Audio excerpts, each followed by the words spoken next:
Sabi ko na sa'yo, para sa Antamina Copper Mine Project, ang ating grupo, dapat makakuha ng mahigit 30%. Inihanda ko na ang daan para sa'yo. Hindi mo ba magagastos ang pera? Makinig ka sa akin. Kung wala akong sagot sa loob ng 24 oras, gusto kong nakatanggap ako ng resignation mo bukas. Meng, halos nakapag-ipon na ako ng sapat na pera. Bigyan mo lang ako ng 5 buwan pa. Hindi 3 buwan. Tapos makakaupa na tayo ng mas malaking lugar. Okay. 8 taon na tayong kasal. Ang dami-daming beses ko nang narinig yan. Ayaw kong umuupa ng mas malaking lugar. Ang gusto ko lang ay magkaroon ng sarili kong maliit na tahanan.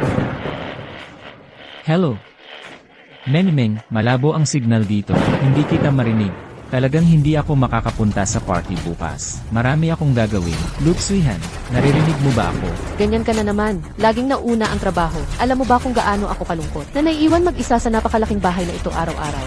Anong napakalaking bahay, mahal? Ikaw ba yan? Maling numero. Tama na. Tigilan mo yan. Bukas, Civil Affairs Bureau. Hiwalayan. Lutsuihan, ano ng problema mo? Kung magpapatuloy ka sa paggulo, kailangan kong baguhin ang ating relasyon. Meng.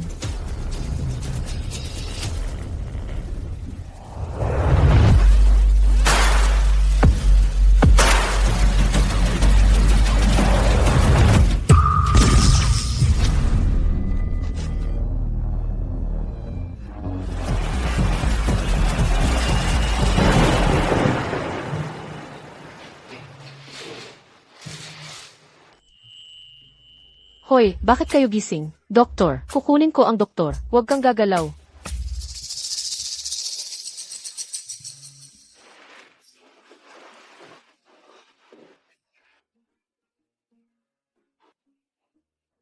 Sino ka? Hoy, ano? Bakit kamukha mo ako? Sino ka? Bakit ako nandito? Hoy, huwag kang tatakbo.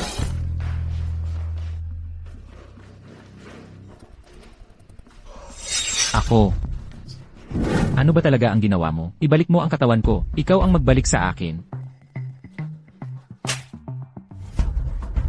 Hahampasin mo pa ang sarili mong katawan. Matibay naman ang balat ko. Hindi ako takot. Gago ka.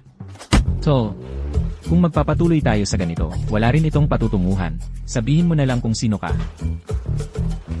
Ano nang ibig mong sabihin? Sino ako? Ganito na lang. Ako na ang mauna. Isang delivery rider lang ako. Ginagamit mo ang mukha ko. Hindi naman maganda ang napala mo. Syempre alam ko yan.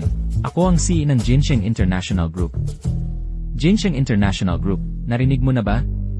Jinsheng International. Ang binatahin ng Jiangsheng. Ikaw si Hisinyan. Buti naman may konting alam ka. Ikaw si Hisinyan. Nahampas ko si Hisinyan. Ako ikaw. Hindi yan ang ibig kong sabihin. Ang ibig kong sabihin ay, pakiusap, huwag mo akong pag-initan. Tama ba? Kaya, ano ang dapat nating gawin? Ngayon? Ano pa bang magagawa natin? Tumawag sa Capital Hospital. Transplant man ng ulo o palit ng mukha. Kailangan nating ibalik ang mga katawan natin. Transplant ng ulo. Nababaliw ka na ba? Kung hindi tayo magpapalit ang bilyon-bilyon ko, akala mo ba hahayaan kitang makuha ang mga yon? Naku, ayoko sa mga taong katulad mo. Laging milyon-milyon at bilyon-bilyon ang binabanggit. Isang bungkus lang yan ng mabahong pera. Ayaw mong magpalit? Sige, magpakamatay na lang tayong dalawa.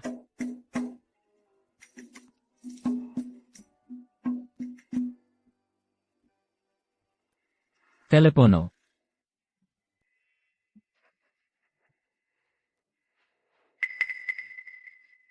Facie.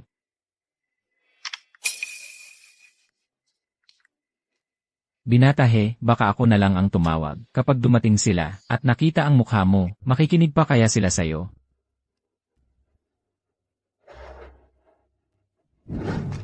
Kaya ako na lang ang magtatanong sa doktor. Tingnan kung may nauna ng kaso, na katulad ng sa atin. Hintay ka dito. Ang binata Hisinyan ng Jiangsheng. Nahampas ko talaga si Hisinyan. Bakit hindi ko pa siya sinuntok ng ilang beses? Anong nangyari sa mukha ko? Hoy, hindi naman pangit.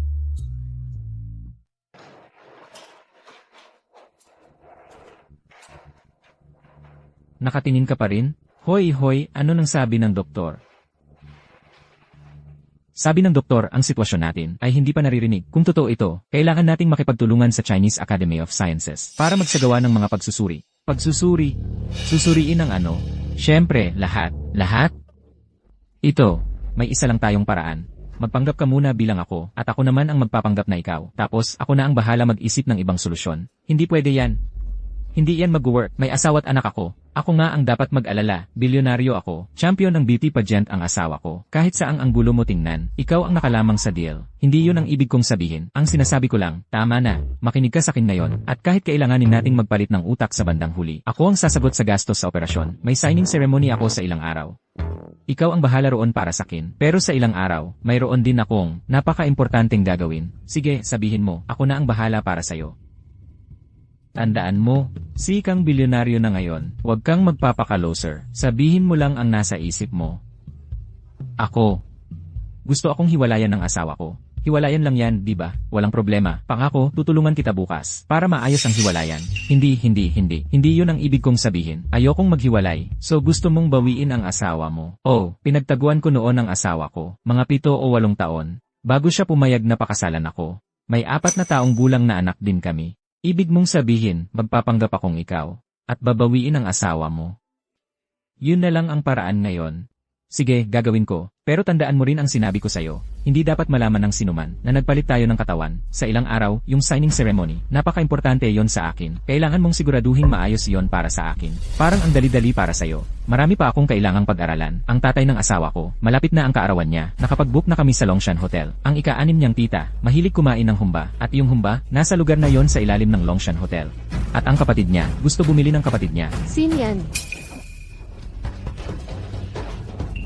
Sino yan? Ayos ka lang ba? Muntik na akong mamatay sa takot. Sino yan? Anong ginagawa mo? May mga tao pa rito. Relax ka lang. Relax ka lang. Sino yan? Anong ginagawa mo? May tao pa. Sino yan? Anong ginagawa mo? Ang kakaiba mo ngayon. Jiang Chuan. Okay ka lang ba? Ako. Tinatanong mo lang kung okay ako. Bakit hindi mo ako yakapin? Ako. Yakapin ka. Anong kalokohan ang sinasabi mo? Kung okay ka na, uwi na tayo. Sinian, anong klaseng lugar ang tinutuluyan mo? Anong klaseng kwarto sa ospital ito? Anong klaseng mga tao ang mga ito? Naasikaso ko na. Ang papeles ng paglabas mo. Sumama ka sa akin ngayon din. Hayaan ang pribadong doktor. Nasuriin ka ng maayos. Hoy. Kanino ka nagsasalita? Anong ibig mong sabihin? CJ, huwag kang makipagtalo sa kanila. Uwi na tayo. Sinyan He. Ano pang tinitingnan mo? Bakit ayaw mo pang umalis? Ang buhay talaga. Napakakawili-wili.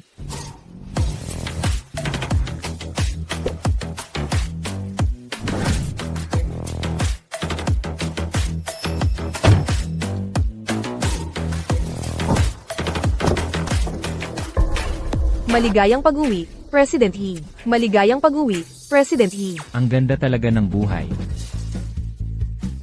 Kahit nagde-deliver ako ng pagkain, hindi pa ako nakakita ng ganito kalaking mansyon. Dito na talaga ako titira. Sinian, anong sinasabi mo?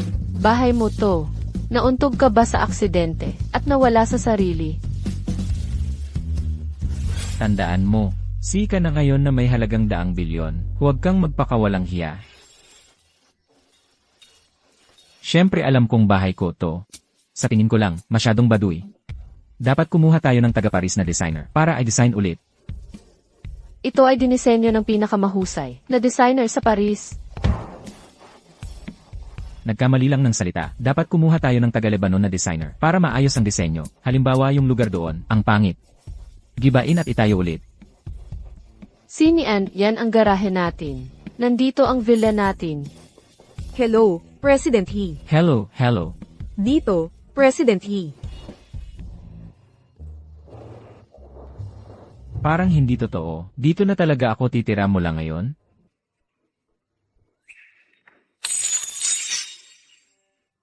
Binata He. Ito. Ito ang paborito mong chicken cup. Magkano lang ba ang halaga ng isang basag na tasa? Talaga. Binili mo ito noong nakaraang taon, sa isang subasta ng Sotheby's. Mahigit 200 milyon ang halaga. Itago mo ang lahat ng pirasong ito para sa akin. Binatahi, pasensya na, huwag mo akong papagbayarin.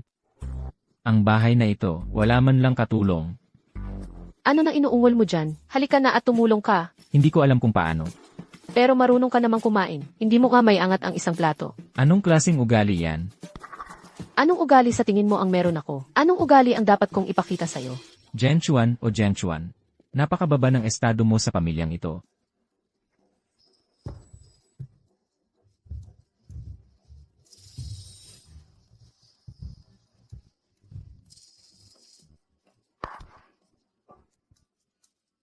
Itong babae, hindi man lang ako pinaghandaan ng pagkain. Pasok na ako. Kung ayos na ang ulo mo, huwag ka nang mag-sick leave. Isang araw lang na absent, mawawala na ang perfect attendance bonus mo. Daang-daan na piso na wala lang ng ganoon. Sige, naiintindihan ko na. Ang renta ngayong buwan, isingit ko muna sa credit card ko. Yung pagde-deliver ng pagkain sa katapusan ng buwan. Sapat na kaya yon para mabayaran to? Kung hindi, hulugan ko na lang. At mamayang alas 6 ng gabi, tandaan mong sunduin ang anak natin sa eskwelahan. Ang sakit sa ulo. Ano nang sinabi mo? Ano nang sinabi ko? Nakalimutan ko na ang sinabi ko. Jiang Chuan, ang ilang mga bagay. Ayoko nang paulit-ulit na. Ipaalala sa'yo. Naiinis na ako sa buhay na to. Gawan mo ako ng pabor. Hayaan mo akong pumunta sa Civil Affairs Bureau bukas, okay? CJ, Al, ang kulit-kulit mo. Pera-pera lang yan, di ba? Kaya ko yan. Paano mo kakayanin? Yung tutorial class ng anak mo, 7,500 para sa 3 buwan, i-transfer mo sa akin. 7,500? Kanino ka ng insulto? Yung ika-6 na pong kaarawan ng tatay ko sa susunod na linggo. Yung kapatid kong lalaki, bumili ng paso ng yu para sa kanya. Mahigit 100,000 ang halaga. Yung kapatid kong babae, yung asawa niya, binigyan silang dalawa ng villa sa Longsu Mountain. Ikaw, ano nang inihanda mo? Isang hamak na villa lang sa Longsu Mountain.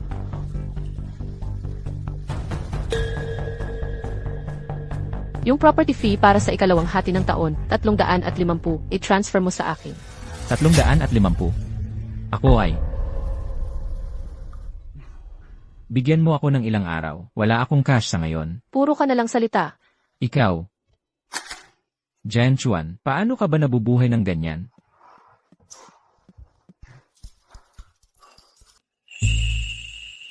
Ginoong He, para sa meeting ngayong araw, may iba pa ba akong kailangang ihanda? Ah, wala, hindi na kailangan. Hindi ba kita sinabihan kahapon?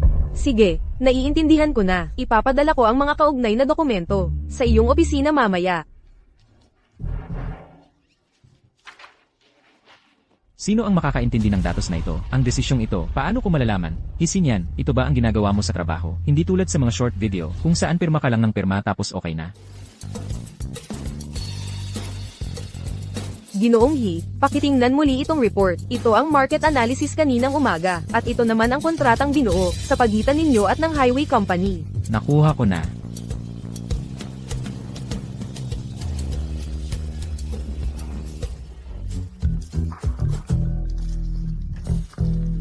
Hello.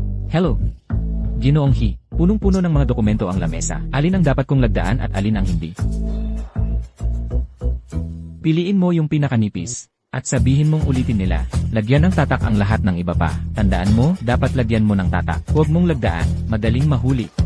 Sandali, okay lang ba talaga yon? Ang mga kontratang ito ay nagkakahalaga ng 10-10 milyon. Hindi ko naman kayang. Turuan ka kung paano patakbuhin ang isang kumpanya sa telepono ngayon.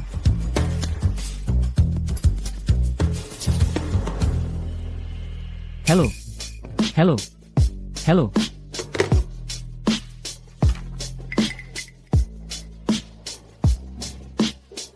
May tao. Ginoong He, Ulitin mo ang dokumentong ito. may problema ba ito? Wala bang problema dito? Di pumili ka ng iba. Hindi. Bago matapos ang araw na ito, talagang bibigyan kita ng kasiyas siyang sagot. Hindi naman kailangan ngayong araw. Bukas ayos lang. Sa makalawa ayos din. Sa susunod na buwan ay pwede rin. Alas 4 ng hapon. Talagang matatapos ito bago mag alas 4 ngayong hapon. Mabuti. Sige, gawin mo.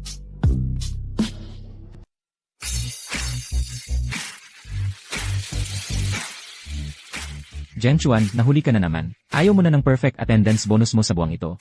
Pinakahuli ka sa performance noong nakaraang buwan. Espesipikong hiniling ni Elali na puntahan mo siya sa opisina niya. Hindi kita matatakpan ngayon. Ano nang kailangan niya sa akin? Siguro tungkol sa trabaho. Dalhin mo ako sa opisina niya. Anong ginagawa mo at ang bagal-bagal mo? Ikaw ang umuna. Ikaw. Pasok. L.L. kayo.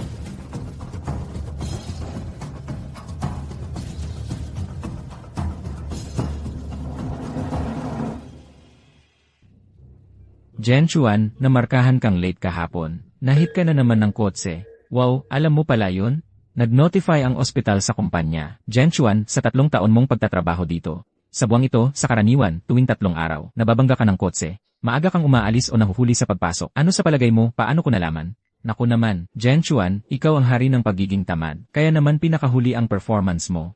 Jen Chuan, sa nakalipas na 3 buwan, nagpapatupad ang kumpanya ng rank and yank system. Alam mo yan, di ba? Ngayon ko lang nalaman. Kalokohan. Ang bagay na yan, napakaraming beses nang nabanggit sa mga meeting. Jen Chuan, ikaw ang nasa pinakahuling pwesto. Sa buong 3 buwan, walang kwentang bagay. Jen Chuan, formal kitang pinapaalam. Tanggal ka na. Ayusin mo na ang gamit mo ngayon din, at umalis ka na.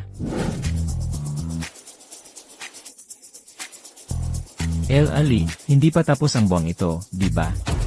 Isang araw na lang ang natitira. Ano naman, kaya technically, hindi pa ako opisyal na. Nakalock sa pinakamababang pwesto. Sa teorya, tama ka. Pero talaga namang, wala ka ng pag-asa, di ba? L.Ali, tanong ko lang, gaano kalaking deal ang kailangan kong maklose para malampasan ng top salesperson ng kumpanya? Jen Chuan, nawawala ka na ba sa sarili mo? Alam mo ba kung gaano kalaking numero ang kailangan para umangat mula sa pinakahuli hanggang sa top sales? Sabihin mo na lang sa akin ang numero. Mga 20 milyon kahit papaano. Okay, nakuha ko na. Kayong dalawa, lumabas kayo.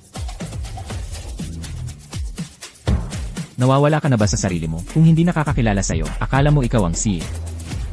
Lumabas ka sa opisina ko. Lay, lumabas ka rin. Ano ba yan? Kanina may kakaibang pagnanasa ako na lumuhod sa harap niya.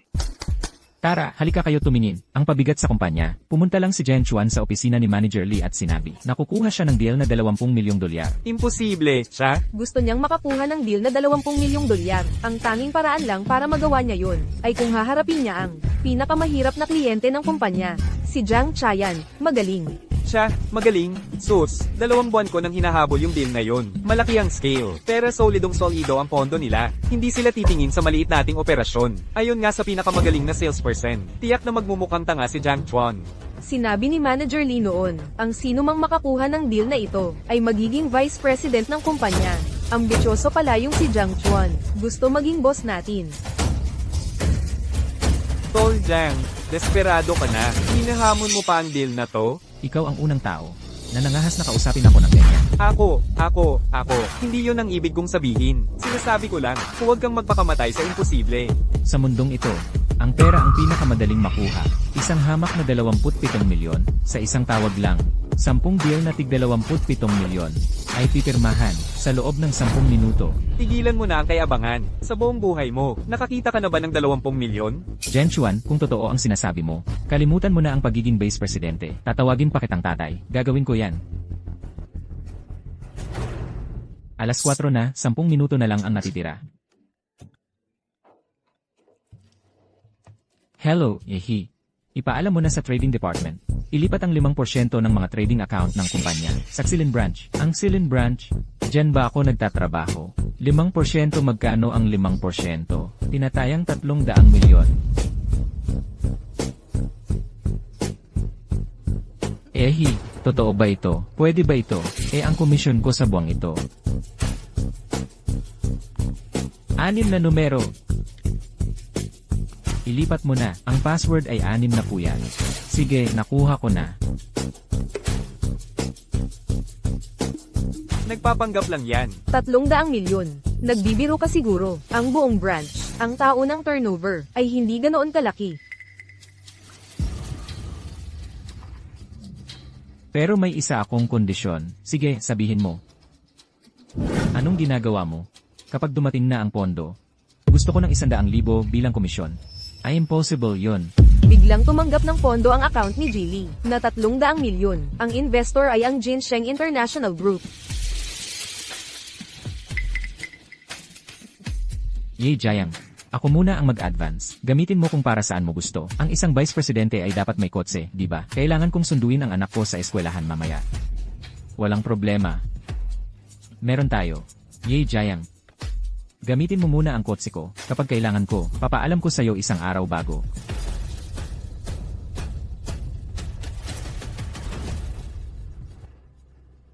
Ingat, Yi Jayang. Isang $300 milyong na deal. Ilagay mo sa pangalan ko. E di ako na ang magiging top salesperson, di ba? Sige na. Mahal.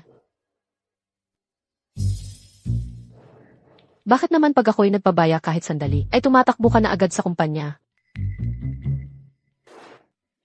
Nag-uunat lang ako ng paa. May kailangan lang sa opisina, kaya pumunta ako. Sinian, ikaw lang, ang nagpasauli kay Xiaomi ng kontratang yun. May problema ba? Anong problema? Wala akong alam. Si Hisinyan ang nagsabi sa akin na piliin ang pinakanipis at gawing muli. Ang kontratang ito ay gawa ng iba. Di ba't? Tinatanong mo ang kakayahan nila? Hindi. Sa tingin ko lang na ang ilang detalye sa kontrata ay hindi sapat ang pagkakapirmi. Sinian, tignan mo naman ang sarili mo. Masyado kang ambisyosa sa trabaho. Hindi ka pwedeng laging tensyonado. Dapat magpahinga ka ng maayos. Sinabi ko na ito sa'yo noon. Dapat ay, ipaubaya mo na lang lahat sa akin. Di ba mas maganda yon? Marunong ka. Ako. Siyempre naman. Bakit ngayon mo lang sinabi? Halika, halika, halika, halika. Tulungan mo akong tignan ang mga dokumentong ito. Ayos, susubukan kita. Hisinyan, ano na naman ang ginagawa mo? Dati, kahit gaano ako ka makiusap, ayaw mo akong pagtingin sa mga sekreto ng kumpanyang ito. Ngayon, hinahayaan mo pa akong magdesisyon. Sinian ang dokumentong ito. Pwede ko bang lagyan ng tatak? Siyempre pwede mong pirmahan. Sige, lagyan mo ng tatak. Tatakan. Huwag kang manginig, tatakan mo lang.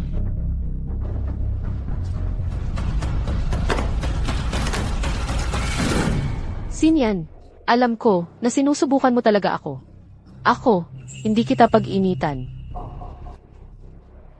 Mamayang gabi, ikaw, ay uwi, di ba? Ako. Hindi ako uwi mamayang gabi. Saan ako pupunta, mahal? Pupunta ako sa banyo. Siya. Tinawag niya akong mahal.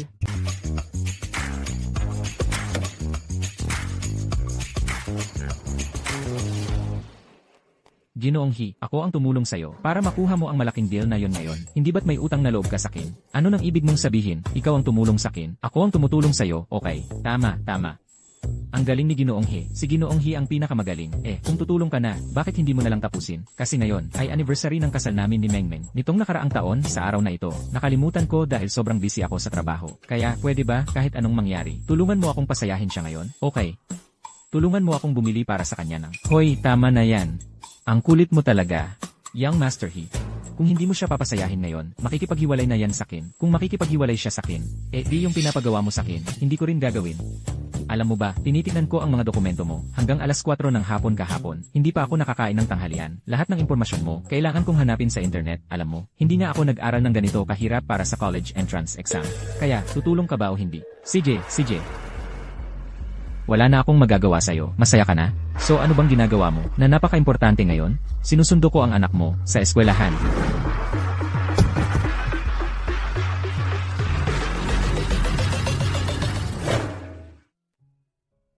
Changkai, yung model na dinala mo ngayon ang cool tingnan. Pwede ko ba hawakan? Siyempre, ginawa ito ng tatay ko para sa akin. Sabi ni Teacher Lee, hindi pwede magdala ng laruan sa eskwelahan.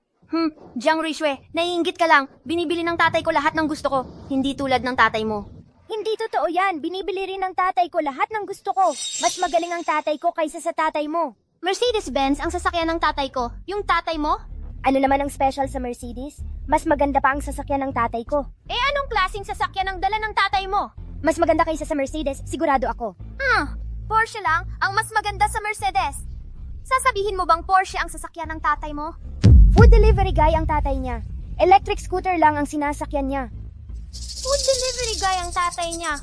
Hindi totoo yan. Marunong magmaneho ng kotse ang tatay ko. Marunong siyang magmaneho ng Porsche. Sinungaling, ang isang delivery guy ay hindi pwedeng magmaneho ng Porsche. Sinungaling ka. Nandito na ang tatay ko para sunduin ako gamit ang Mercedes niya. Halika, ipapakita ko sa iyo ang Mercedes ng tatay ko.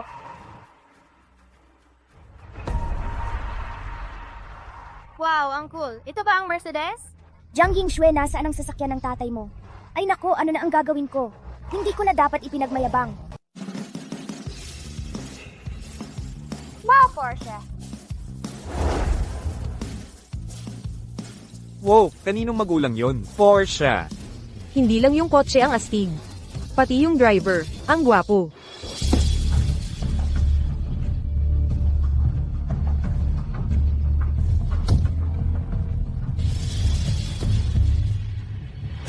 Tatay! Ruixie, Jiang Ruixue, seryoso Porsche ang ginamit ng tatay mo para sunduin ka. Jiang Ruixue, ang galing ng tatay mo! Tatay! Ruixie, mabait ka ba nitong mga nakaraang araw? Halika na, uwi na tayo. Paalam. Tatay, ang cool-cool mo kanina. Parang isang tunay na bayani. Hindi ko to malilimutan at pangako hindi na ako magyayabang. Ano? Hindi ba cool ang tatay mo dati? Cool ka rin naman dati pero hindi kasing cool ngayon. Sa atin ba tong kotse? Hindi, pero sa lalong madaling panahon, makakabili tayo ng mas maganda pa rito, mas magandang kotse. Tatay, naniniwala ako sa'yo. Grabe, hanga na hanga ako sa'yo ngayon. Saan tayo pupunta? Para sunduin ang nanay mo. Yehey, tumigil na rin kayo sa pag-aaway. Hindi ka pa rin hiniwalayan ng asawa mo. Dapat ngayon kami kukuha ng divorce certificate. Pero Sabi ko na nga ba, hindi karapat dapat sa'yo yung asawa mo. mabuti naman siyang tao. Mabuti naman siya sa akin. Ay nako, mabuti. Binigyan ka ba niya ng bulaklak sa Valentine's Day? Magaling ako tumingin ng tao. Sa estado ng pamilya mo, pwede kang mag-asawa ng kahit sino at maging mayaman. Pero sa katuwang na itong si Jiang Chuan, tiyak na maghihirap ka lang. Sa totoo lang, ang paghihiwalay ay mas mabuti para sa inyong dalawa. Karamihan ay dahil hindi ko kayang iwan ang anak ko. Sana lang ay maging mas determinado siya.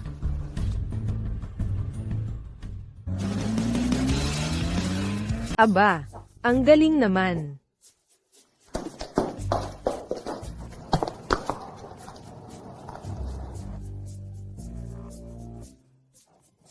Jiang Chuan.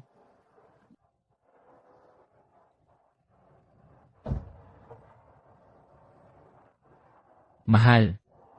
Happy anniversary. Ang ganda nito. Meng, ano pang hinihintay mo? Sige na.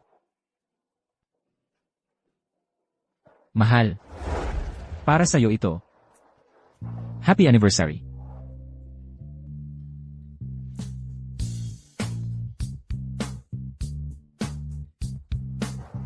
Nagustuhan mo ba? Wow, ang romantic. Halik, halik. Halik, halik. Jiang Chuan, ang ingay mo. Paano na ko haharap sa mga katrabaho ko? Yung inggit ng iba ay hindi makakaapekto sa buhay natin. Sige na, sakay na sa kotse. Pero hindi pa ako nakaka-out. E di umalis ka ng maaga. Hindi pa ako nakakapagpalit ng damit. E di bibili tayo ng bago.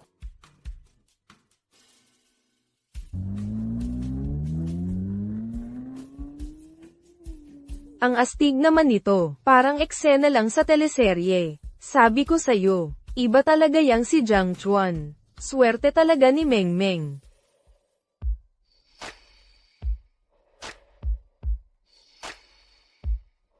Hindi na. Parang may mali sa pakiramdam.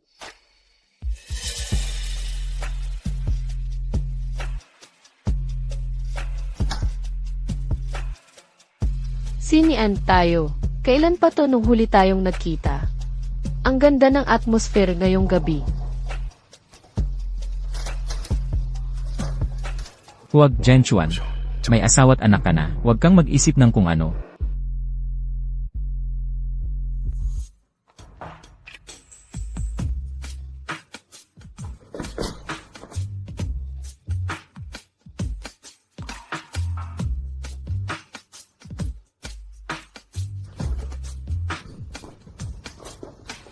Sinyan.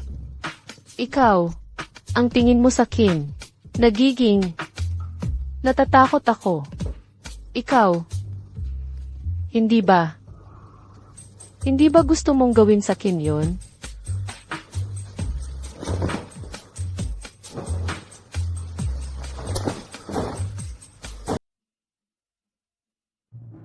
Jiang Chuan, hindi ka nang hiram ng pera online, di ba? Gastador ka talaga kapag may pera ka na. Ang pera, kinikita, hindi iniipon, bayad na ang lahat ng ito. Kung magreklamo ka, hindi mo na ma-enjoy ito. Ang mga bagay na ito, hindi lang pera ang mawawala sa'yo, pati ang saya.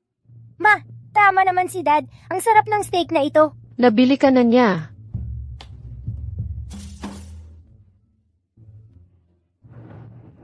Anniversary lang naman ito. Nakalimutan ko na nga. Pinaggagastusan mo pa ng ganito, fancy dinner, rented car. Sayang lang. Huwag kang mag-alala. Bago ako pumunta rito, nabayaran ko na ang property fees at ang tutoring fees. At huwag kang mag-alala, hindi ito galing sa online loan. Ngayon, nakapag-close ako ng malaking deal. Direktang na-promote ako bilang vice president ng kumpanya. Ang ako ngayon, iba na talaga sa dati. Talaga? Nagbibiro ka lang. Tutu. Jiang Chuan. Kung talagang may pera ka, ibigay mo sa akin. Huwag mong kalimutan, nangungupahan pa rin tayo. Kailan mo balak bumili ng bahay? Mahal sa card na ito. May 100,000. Kung hindi mo ito magagastos lahat bukas. Huwag ka nang umuwi.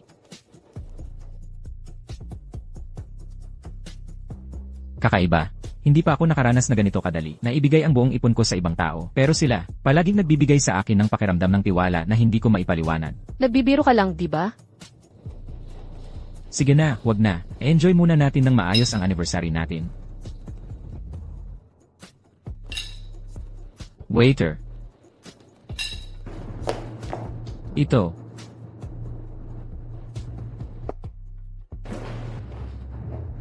Anong ginagawa mo?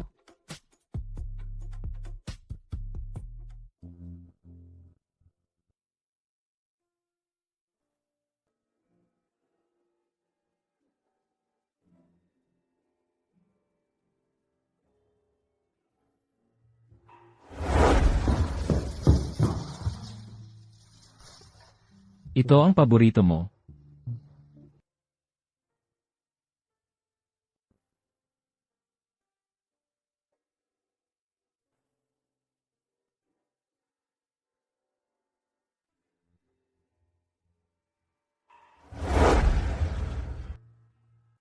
Dad, ang cool.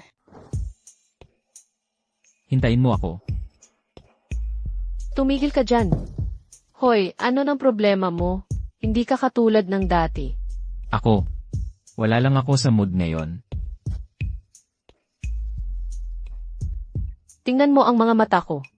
Para silang mga mata ng tigre. Tapos sasabihin mo wala ka sa mood?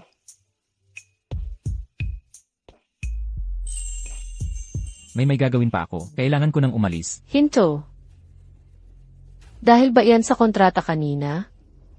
Galit ka ba tungkol doon? Hindi ako galit. Alam ko. Sa tingin mo masyadong nakapabor sa pamilyang Lu ang kontratang yon. Pero kailangang mapunta ang pera sa isang tao. Bakit hindi pwedeng ang pamilyang Lu ang kumita noon? Sabi ko hindi ako galit.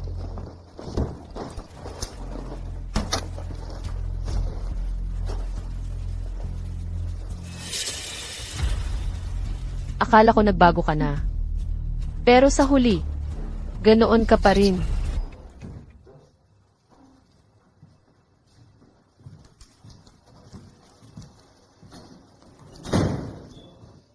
Pagod na ako, nanay tatay. Matutulog na ako. Maligo ka muna. Huli na. Bukas na lang ako maligo sa umaga. CJ. Sige, matulog ka na.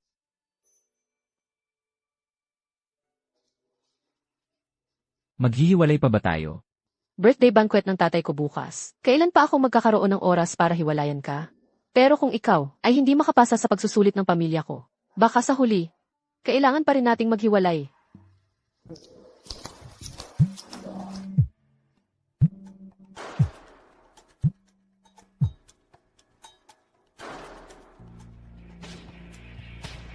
Hello, young Master He. Yung babae sa pamilya mo. Nakakatakot na nakakatakot. Sinaktan ka ba niya? Higit pa sa kamay, pati paa niya ginamit niya. Talagang sinubukan ang tibay ng loob ko. Buti na lang matatag ang loob ko, kung hindi ang mga kahihinatnan. Hindi ko maisip ang mga kahihinatnan. Napakasama ng babaeng yon.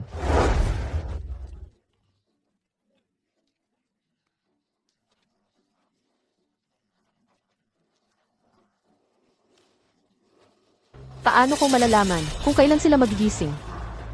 Wala na sigurong mas pangit na oras para mahimatay. Bago pa man ang pirma. Halos naabot na natin. Marami ka nang isinakripisyo. Ako. Hanggang ngayon, hindi pa rin siya nagtitiwala sa akin. Hanggat hindi napipirmahan ang kontrata ng pamilyang Lu. Wala akong makukuha. Naiintindihan mo ba? Maliban na lang kung mamatay siya. Hindi magiging atin ang Genshin Group. Huwag kang mag-alala. Marami akong paraan para asikasuhin siya.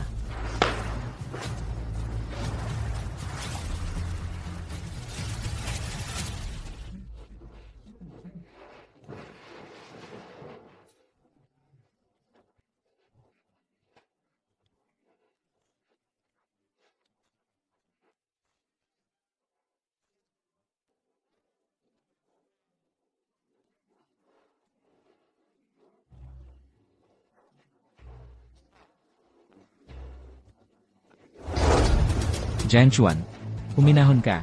Sa ngayon, ikaw ay ako, at ako ay ikaw. Tulungan mo lang akang magdala ng pressure na ito, at tutulungan din kita. Hindi ito tungkol sa pressure, tungkol ito sa komposura. Jianchuan, huwag kang mag-alala, tutulungan kita sa mga susunod na araw. Paano mo ako tutulungan? Paano ba yan gagana? Jianchuan. Ngayong araw, naayos ko na ang lahat ng problema mo sa pamilya. Bukas, ang handaan ng biyanan mo. Ako na rin ang bahala. Sabi ng asawa mo, kung malalampasan lang natin ito, hindi kanya ididiborsyo. Kaya kahit anong mangyari, kailangan mong tulungan akang magtiis sa lahat ng pressure na ito. Ginoong He, sobrang salamat sa'yo. Hoy, paano mo nagawa yon? Wala kang pakialam kung paano ko nagawa. Dapat iniisip mo, kung paano mo ako tutulungan sa pressure na ito. Ito bang pressure? Hindi ko alam kung kakayanin ko. Tungkol sa handaan ng biyanan ko, huwag kang mag-alala. Wala nang mas magaling sa akin sa mga handaan. Sundin mo lang ako bukas. Tingting, dumating na ba ang ate mo? Kanina ko lang siya nakita. Parang abala siya sa mga bisita. Ang tagal-tagal ko nang hindi nakikita si Mengmeng. Tawagin mo nga siya rito. May sasabihin ako sa kanya. CJ.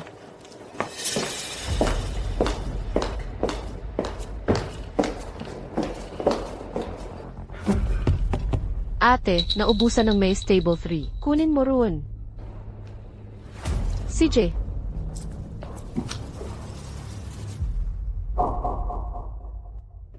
Jiang Chuan. Bakit ang aga-aga mo pa rito? May trabaho ka pa naman ngayon, di ba? Hindi ba birthday banquet ng tatay mo ngayon? Ang mga bagay na ganito. Hayaan mo na lang ang mga waiter ang bahala.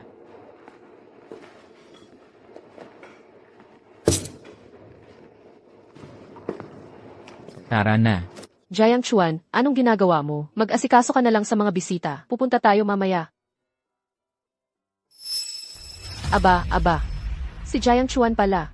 Tapos ka na ba mag-deliver ng pagkain? Nakaporma ka pa. Muntik ko nang hindi makilala. Jiang Chuan, hindi ko kilala yan. Balita ko tambay lang yan na nagde-deliver ng pagkain. Asawa ni Li Mengmeng. At may mukha pa siyang dumalo sa ganitong okasyon.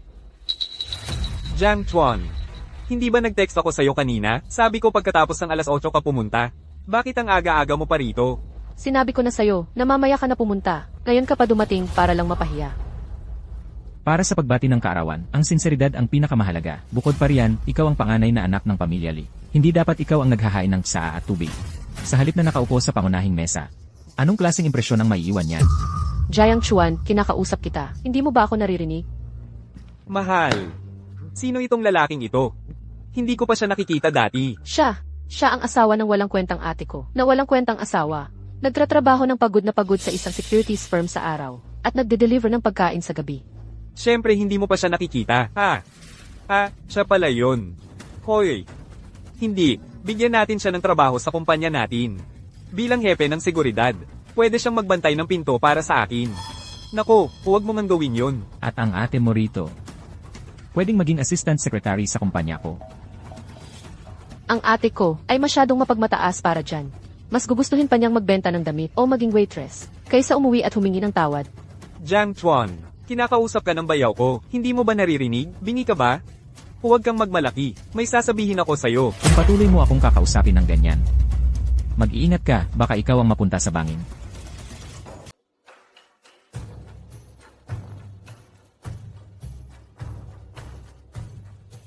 Handa na ang lahat, ha? Xinyan, ano na naman ang pumasok sa isip mo? Kaarawan ni Lishan, 60 anyos na siya. Ano nang kinalaman yan sa'yo? Bakit tayo naghahanda ng ganoong kasagwang regalo? Ginoong He, pamilya lang naman yan. Kailangan ba talagang personal kang dumalo? Mga bagong yaman lang yan. Ano nang pakinabang sa pagpapapabor sa kanila?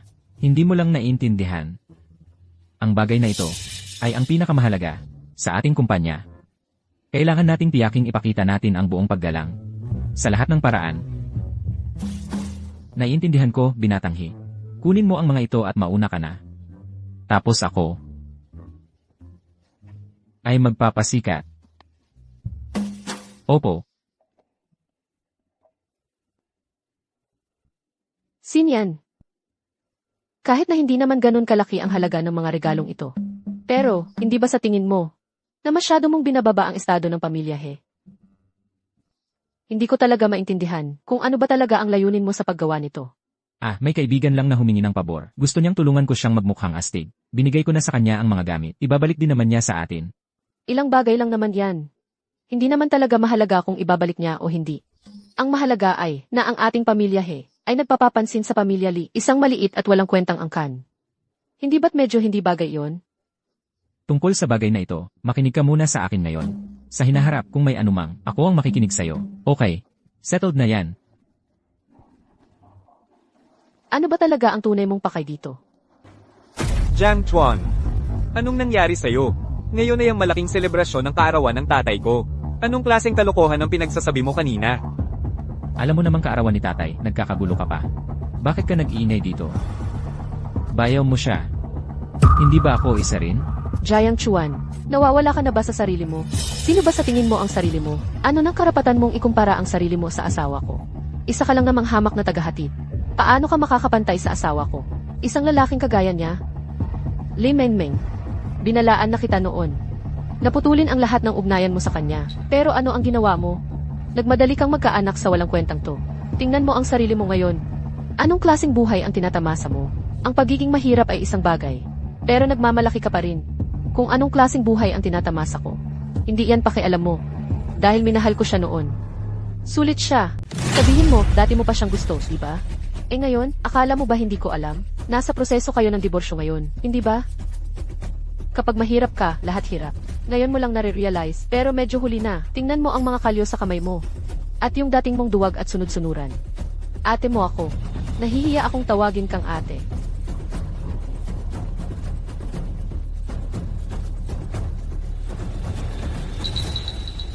Jiang Chuan, iniisip ko kung bakit ang yabang mo ngayon. Yun pala, nangupahan ka lang ng Porsche para magpasikat dito. Nagpatingin na ako. Hindi sa'yo ang kotse na yun. Huwag mong akalaing ang pag-upa ng mamahaling kotse ay magpapabuti sa'yo kaysa sa iba. At gusto mo pang maging bayaw ko? Hindi ko naman sinabi na akin ang kotse. Sinusubukan kitang turuan na huwag magpasikat para lang matandaan ng tulad mong gago. Kapatid mo siya at higit sa lahat, babae ko siya. Jiang Chuan, walang kwenta. Ang galing mo talagang magpanggap. Anong maganda sa pagiging babae mo? Anong maibibigay mo sa pamilya Li? Tama na.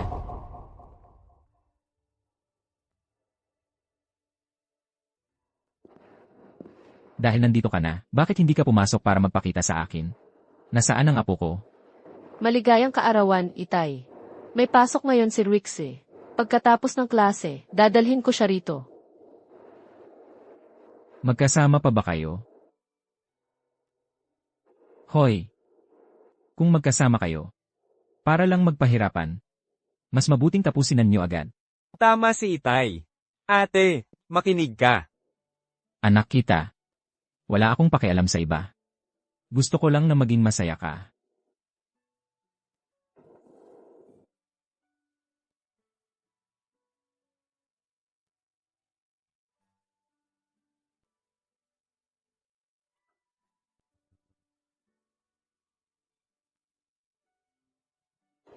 Kailangan kong pag-isipan pa ito.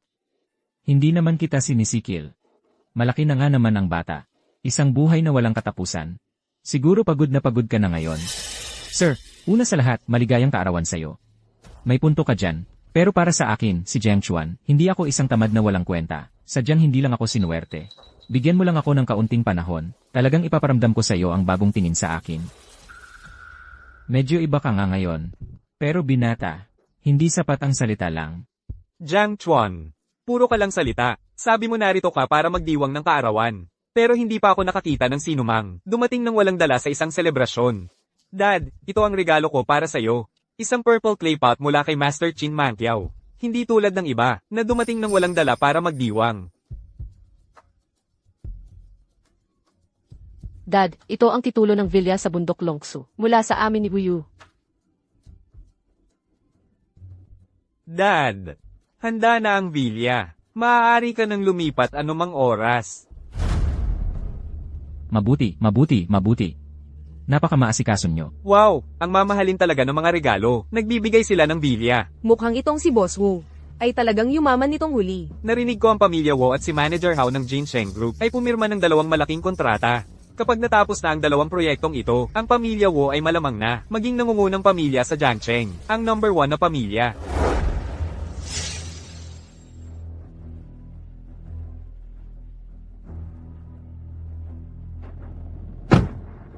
Manager Chin, narito ka na pala. Nagsimula na ba ang handaan? Marami pang oras, hindi pa nagsisimula. Manager Chin, kung maaari kong itanong, sino nga ba talaga ang matandang si Li Shan? Ano ba ang kanyang kwento? Bakit pati si Binatang He ay narito? Maaalam ka nga. Darating na rin si Binatang He. Tungkol naman kay Li Shan. Hindi ko rin siya narinig noon. Yun din ang nagtataka sa akin. Si Hisinyan, bakit bigla na lang magbibigay ng ganitong atensyon sa ulo ng isang maliit at bagong yaman na pamilya? Manager Chin, maaari mo bang banggitin ang pangalan ko sa harap ni Binatang He kapag dumating na ang panahon? How you? Magaling ang ginawa mo nitong nakaraang 2 taon. Napansin ka ng mga nasa itaas. Pero itigil mo na ang mga pakana. Gawin mo lang ng maayos ang trabaho mo. Opo, Manager Chin. Lene, Zisha na palayok ni Master Qin Mankiao. Gawa-gawa mo lang yan. Gagaw ka. Anong ibig mong sabihin? Ang lakas ng loob mong pagdudahan ng regalo ko? Ang mga likha ni Master Qin Mankiao ay madaling mabebenta ng daan-daang libo. Sa mga nakaraang taon, siya'y inanyayahan ng estado para ayusin ang mga artifact na Zisha tipot. Wala siyang inilabas na bagong gawa sa loob ng maraming taon. Bakit naman niya? Bibigyan ka lang ng bago. Dahil sa 5-star review mo. Talunan ka, akala mo ba si Master Chin ay katulad mo, na habol ng habol sa mga tao buong araw, para lang humingi ng magandang review? Nagbayad ako ng 188,000 para sa palayok na ito. Narito ang resibo at kasaysayan ng transaksyon. E di naloko ka. Tang. May punto si Jiang Chuan. Si Yao Bin, hindi ka naman talaga nalinlang, di ba? Dad, huwag kang makinig sa kalokohan niya. Sino ba siya? Hindi siya karapat-dapat malaman kung nasaan si Master Chin. Kung peke ang palayok na ito, kakainin ko ito, pira-piraso. Nguyain mo ng mabuti bago mo lunukin. Madidikit yan sa bituka mo. Ikaw, Walang kwenta ka. Sino ba ang nag-imbita sa'yo sa birthday banquet na ito? Umalis ka na ngayon din. Jiang Chuan, umuwi ka muna. Pag-uusapan natin ito mamaya. Ayos lang. Ako na ang bahala. Wala pang inik ang matandang master. Kayong mga tao, akala niyo mapapaalis niyo ako. karapat-dapat pa ba ako? Jiang Chuan, tingnan mo kung gaano ka nagalit ang tatay ko. Kung may hiya ka lang, umaalis ka na ngayon din. Lumabas ka. Kaya, Jiang Chuan, di ba? Ngayong araw, dapat sana ay unang pagkikita natin. Balak ko pang maging magalang, manlibre sa'yo ng inumin. At baka paitaas ka ng konti sa trabaho, pero hindi mo pala alam kung paano tumanggap ng papuri. Nakakapal pa ng mukha para tumayo dyan at magsalita ng kung ano-ano. Pasensya na, Jiang Chuan. Simula ngayon, dito sa Jiangcheng, wala ka nang matatayuan dito. HMM. Sa loob ng 10 minuto, ang boss mo sa kumpanya ay tatawag sa'yo. Pagkatapos mong magpatong, magiging isa ka nang walang trabahong tambay. Ginoong Wu, pamilya tayong lahat dito. Hindi na kailangang magpakalayo. Hindi mo ako masisisi dito. Hindi ba't lahat ito ay kasalanan niya? Nakita mo ba kung paano siya nagpapakitang gilas kanina? Para bang gusto niyang lahat ng spotlight ay sa kanya lang nakatuon. Ginoong Gu, ang trabaho ni Jiang Chuan, kakakakuha lang yan ng permanenteng posisyon. Maging mabait ka na. Palampasin mo na siya, okay? Sige. Basta pumayag kang pumunta sa kumpanya ko. At maging personal assistant ko. Hindi lang siya palalampasin. Maaari ko pang gawin siyang hepe ng seguridad na magbabantay sa harap ng pinto para sa akin. Hahaha. Wala kang hiya. Sagutin mo. Natatakot kang sagutin?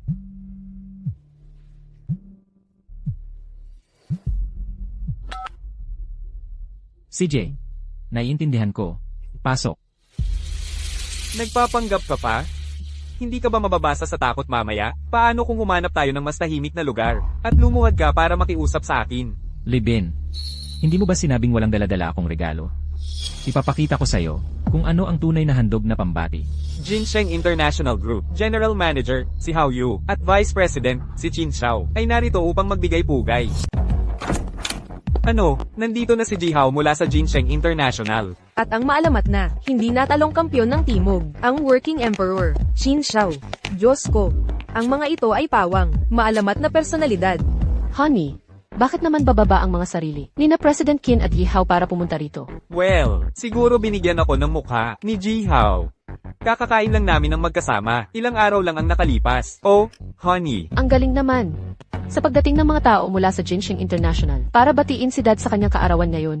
Sa susunod na araw ang aming pamilyang Li ay magiging isa sa mga nangungunang pamilya sa Jiangsheng. Honey, ang galing mo. Ang Jinsheng Group ay nagdadala ng mga regalo sa kaarawan, 1,000 tail ng ginto, 2 luxury mansion, at isang kontratang 10 bilyong yuan sa Jiangsheng. Bilang pagbati, nais naming si Old Master Li Shan ay magtamasa ng walang hanggang kaligayahan at walang hanggang buhay. Hindi namin alam na darating ang mga pinagpipitagan ng bisita.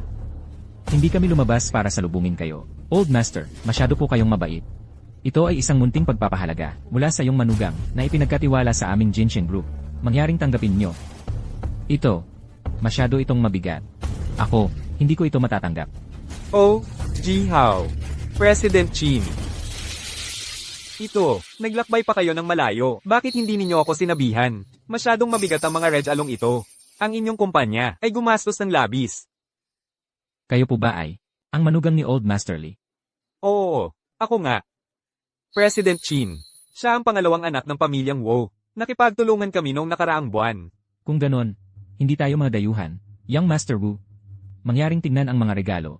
President Qin. Ano pa ang kailangan? Tingnan. Ang katotohanan kayong dalawa, ang personal na naghatid ng mga red along ito, ay sapat na, pinakamalaking karangalan para sa akin. Dad. Mabilis, pasalamatan ninyo sina Ji Hao at President Qin. Kung ganon, salamat sa mataas na pagtingin ng Jinsheng Group. Mataas na pagtingin nga. Kung gayon, Ji Hao, President Qin, mangyaring pasok kayo. Young Master Wu. Kilala ninyo ba? Si Young Master He, dapat sinabi ninyo ng mas maaga. Hindi sana tumagal ng ganito, ang aming pakikipagtulungan. Kakailanganin namin ang inyong patuloy na suporta sa hinaharap. Siyempre. Si Killer Hao at ako ay upo muna rito. Sandali. Kapag dumating na si Young Master He, aalis na kami. Siya, pupunta rin si Young Master He. Ang laki nito. Talagang napakalaki nito. Baby, hayaan mong sabihin ko sa'yo. Siguradong yayaman tayo ngayong araw, walang duda. Sino ba ang hindi nakakaalam na si Young Master He, ang pinakamalaking cash cow sa buong Jiangsheng? Kung pupunta siya ngayon, siguradong yayaman tayo. Honey, ang galing naman. Huwag masyadong maingay. Kayong mga tao, ilipat ninyo ang mga regalong ito sa likuran. Teka, Manager Qin, napakamahal ng mga regalong ito. At hindi mo man lang tinanong kung sino ang nagpadala. Kung malaman ito ni Young Master He, baka hindi ito angkop. Jiang Chuan, nawawala ka na ba sa sarili mo? Alam mo ba, kung sino siya, kung ma-offend mo siya, magdudusa ang buong pamilya mo. Ayos lang. Nakikita mo, Isa lang siyang ordinaryong tao. Manager Qin, wag mo nang sayangin ang oras mo sa kanya. Baka bumaba pa ang iyong estado. Manager Qin, bakit hindi mo muna linawin kung ilan ang manugang ng matanda? Jiang Chuan, kami-kaming mga nasa mataas na lipunan, ang nag-uusap dito. Sino ang nag-utos na makisali ka? Huwag mong sabihin sinusubukan mong magpanggap, na ikaw ang nag-ayos para pumunta at maghatid ng mga red along ito, si Young Master He. Wala siyang kwenta. Matagal na siyang pinalayas ng aming pamilyang Lee. Tungkol sa kanya, aso lang siya ng aming pamilyang Lee. Isang sipsip, isang tuta. Kailan pa, naging matapang ang tutang ito na lumabas at tumahol. Ano nang nangyayari? Sinyan? Baka dapat. Mamaya na tayo pumasok. Eldeneth. Talaga bang, wala kayong ideya? Ganito kayo mag-angkin ng kredito. Kapag nahayag ang mga pagkakakilanlan nyo, wala na kayong pagkakataong magsisi. Kayo pong tatlo. Sino ang makakatiis sa galit ni Hisinyan? Enmer Jayang, sinabi mo lang na walang kwenta ako. Ibig sabihin, may iba pang manugang ang matandang amo. Tama. Ako ang ibang manugang ng matandang amo. Ang mga regalong ito ay ipinadala ko sa pamamagitan ni Young Master He. President Chin. Hindi manugang ng pamilya Lee ang lalaking ito. Bukas na, maghihiwalay ang kapatid kong babae sa kanya. Nang ahas kang galitin si President Chin, tingnan natin kung paano ka mamamatay. Jiang Chuan, nawawala na ba sa isip mo? Paano mo nang ahas sabihin yan dito? Kilala mo si President He? Naiintindihan ko na. Siguro dahil naihatid mo nang tama sa oras ang pagkain, kaya binigyan ka ni President He ng 5-star review. Jiang Chuan, kung baliw ka man, tumingin ka naman sa paligid. Una, pinagbintangan mo ang tipat na binili ko para sa tatay ko, na peke daw. Ngayon naman, nagpapanggap ka para ang kinin ng pabor ni Young Master He. Sa tingin ko, hindi mo talaga alam ang ibig sabihin ng kamatayan. Hindi pa ba sapat ang makita mo? Sige, hayaan mo siyang makita ng malinaw minsanan ang tunay na mukha ng mga kamag-anak na ito. Sa tingin ko, ikaw ang hindi nakakaalam kung ano ang ibig sabihin ng kamatayan. Kanina ay tahimik ka, muntik ko nang makalimutan. President Qin, 1 minuto pa po ng inyong oras. Pakitingnan naman po para sa akin.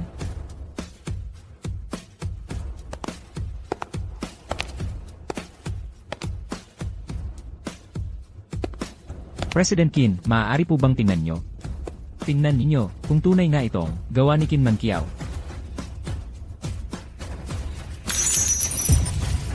Basura. President Chin, 188,000 ang ginastos ko sa teapot na ito.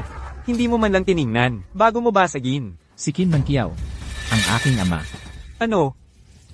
Mula pa sa 15 talampakan, alam ko ng peke ito. Kung hindi ko babasagin, itatago ko ba para manloko ng tao? Mabuti nga ang pagbasag. Mabuti ang pagbasag ni President Chin. Kapag nakita ko ulit ang mga nagbebenta ng peke, papagbayarin ko sila. Enmer Jayang, nagawa ko na ang isang pabor para sa'yo. Ngayon naman, gawan mo ako ng pabor bilang kapalit. Kanina mo sinabing, ikaw ang nag-utos sa aming Young Master na maghatid ng mga regalo. Kung gayon, maaari ko bang itanong, anong ebidensya ang mayroon ka? Gaano nakatagal mo, kilala si Young Master He? Saan kayo nagkita? Ilang araw pa lang. Kaming magkakilala ni Young Master He. Nagkita kami sa Old Street Corner.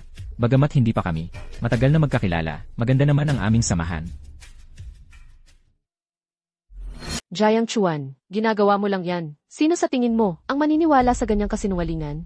Mas mabuti pang sabihin mo na ikaw ang nagligtas sa buhay ni Binata He. Kaya bilang pasasalamat, binigyan ka niya ng regalong ito. Kahit papaano, mabibisto natin yung kwentong yun. Pero yung sinasabi mo ngayon, puro kalokohan yan.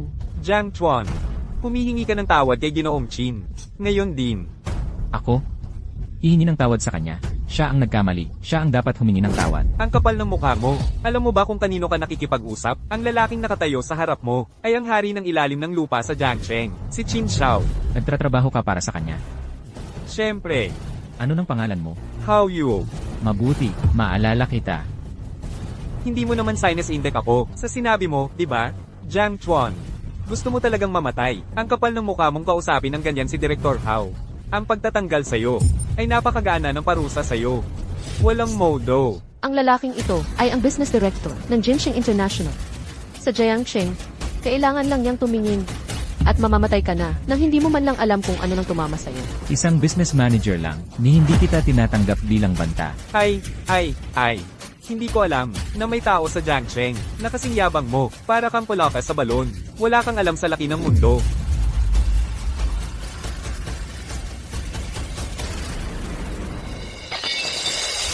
Lumuhad ka, ngayon din. Magmano ka at humingi ng tawad kay Director Hao.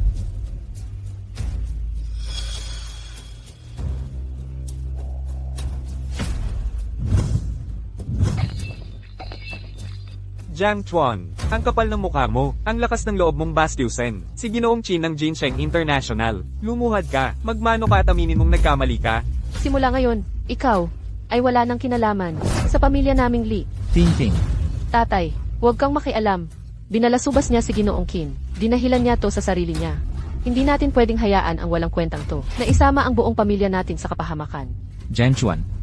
Hindi ka ganyan dati, sinabi ko na, pag-uusapan natin ang diborsyo. Pag uwi natin, bakit kailangan mong ipaglaban ang walang kwentang orgulyo mo? May tao ba dyan? Pumunta kayo rito. Pigilan nyo siya dyan. Paluhurin nyo siyang maglakad mula rito. Hanggang kay President Chin at President Hao. Magmano ng 10 beses. At humingi ng tawad.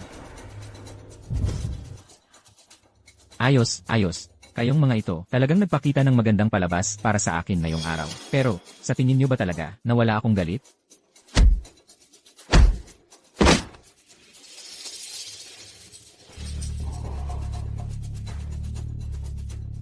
Ang martial arts ng pamilya Kim. Bata. Sino ang nagturo sa'yo ng mga galaw na yan? Sino ang tinuruan ni President Kim kailanman? Hindi mo ba alam ang sagot sa puso mo? Ang mga galaw mo. Minsan ko itong itinuro sa Jincheng Group. Huwag mong sabihin. Nakilala mo talaga si Young Master He. President Chin. Hindi pwedeng mangyari ito. Nakumpirma ko na lahat ng impormasyon ng batang ito. Isa lang siyang ordinaryong tao na nagtatrabaho sa araw at nagde-deliver ng pagkain sa gabi. Paano siya maaaring makaugnay kay Young Master He? Hindi talaga ito makatuwiran. Tatawagan ko si Young Master He.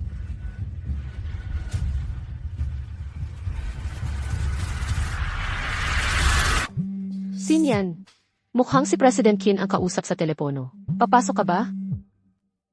Hindi ko alam kung ano ang magagawa ko kung papasok ako. Sa dami ng ingay at hindi pagkakaunawaan doon sa loob. Kung papasok ka, hindi ba malulutas ang lahat? Tama ka. Pero ako'y medyo natatakot. Walang nakikinig. President Chin. Ang batang ito ay hindi man lang maliwanag na masabi kung kailan niya nakilala si Young Master He. Isa siyang peke. Ibigay mo na lang siya sa akin.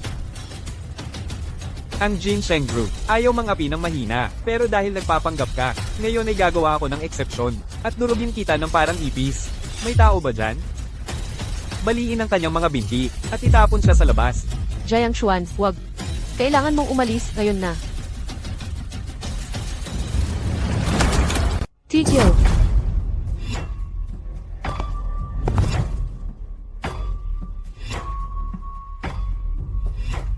Anong tinitignan nyo? Lumingon ka. Naku, Ginoo He. Narito ka pala. Napakalaking karangalan. Tuloy po kayo. Huwag mo akong hawakan, Li Tiantian. Kaya kong maglakad mag-isa. Usob. Naku, Ginoo He. Kilala mo pala ako. Napakalaking karangalan talaga. Paano mo nalaman ang pangalan ko? Bitawan mo ako.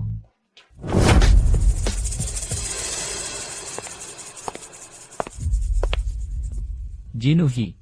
Napakababa naman po ninyo, na dumalo sa kaarawan, ng isang matandang tulad ko, nakakababa talaga ng loob. Tatay, tito. Huwag po kayong ganyan. Ginoo He, narito na po kayo. Boss He, tamang-tama ang pagdating ninyo. May isang tao rito, gumagamit ng pangalan ninyo, para manloko ng mga tao. Paano natin ito pakikitunguhan? Jinuhi. Yung lalaking ito, parang may mali. Tungkol ba kay Jiang Chuan? Ginoo He, kilala niyo po siya, yung hamak na delivery boy? Hindi, imposible yon. Bantayan mo ang iyong bibig. Ano nang ibig mong sabihin sa hamak na delivery boy? Nagde-deliver ako ng pagkain at ako. Ano nang problema sa pagde-deliver ng pagkain ng kaibigan ko? Matapat siyang kumikita. Tama, ibig kong sabihin, hindi, Ginoo He. Ang ibig kong sabihin ay, Ginoo He, wag po kayong magalit. Ito ang asawa ko, si Ginoong Gu. Nakapagnegosyo na siya sa inyo noon. tumigil ka sa pagsasalita. Boss He, Ano? Boss He, gusto ko lang maging magkaibigan. Ingat sa paglakad. Huwag kang masaksak. Usob. Oo. Aalis na ako agad. Anong nangyayari? Ang nangyayari ay, ang hipag at bayaw mo, at itong bayaw, ang hipag mong hinanap sa kung saan-saan. Sinusubukang pilitin ako, si Jiang Chuan, at itong Boss Hao, at si Boss Qin, na lumuhod at humingi ng tawad. Ganon kagulo, mga hayop, gago. Lumuhod ka ba? Malapit na nga, kung hindi ako luluhod, hindi nila ako pakakawalan. Umalis sa Jiang Chuan. At tiyaking wala akong Pwesto sa Jiangchen. Jiang Chuan, tigilan mo ang kakabulastugan. Ginoong He, pakiusap, huwag ninyong pansinin ang kalokohan niya. Itong bote ng alak kanina, gusto ko sanang painumin siya. Siya mismo ang naglagay ng bote dito. Wala akong kinalaman dyan. Tumigil ka. Sika na kayo na trilyonaryo. Ah, talaga? Napanood mo na ba yung mga short drama? Magalit ka kung paano mo gusto. Hoy! Ikaw, halika rito. Opo, sir. Ginoong He, nakikita ninyo. Sabi ko na nga kanina. Anong Ginoong Wu? Isang asong umaasa sa kapangyarihan ng amo. Yang Longshan Villa na yan. Kung magsasalita ka pa ng kahit isang katangahan, sisiguraduhin kong ang buong pamilya mo ay mamamatay ng walang mapaglibingan. Umalis ka na. Ikaw, halika rito. Ay, Mababaw at materialistiko. Tigilan mo ang pagtawag ng basura sa mga tao. Pinalalampas kita ngayon. Ginoong He, ako. Ikaw, yung nakatingin sa akin, halika rito. Nakangiti ka pa. Magsipsip sa makapangyarihan, tapak-tapakan ng mahina. May sasabihin ako sa'yo. Simula ngayon, pinapalayas ka na sa pamilya Lee. Ginoong He, hindi ako live-in son-in-law. Paano mo ako mapapalaya sa pamilya Lee? Ang apelyido ko ay Lee. Palitan mo ang pangalan ko. Kailangan kang mapalaya sa pamilya Lee. Oo. Magpapalit ako ng apelyido bukas.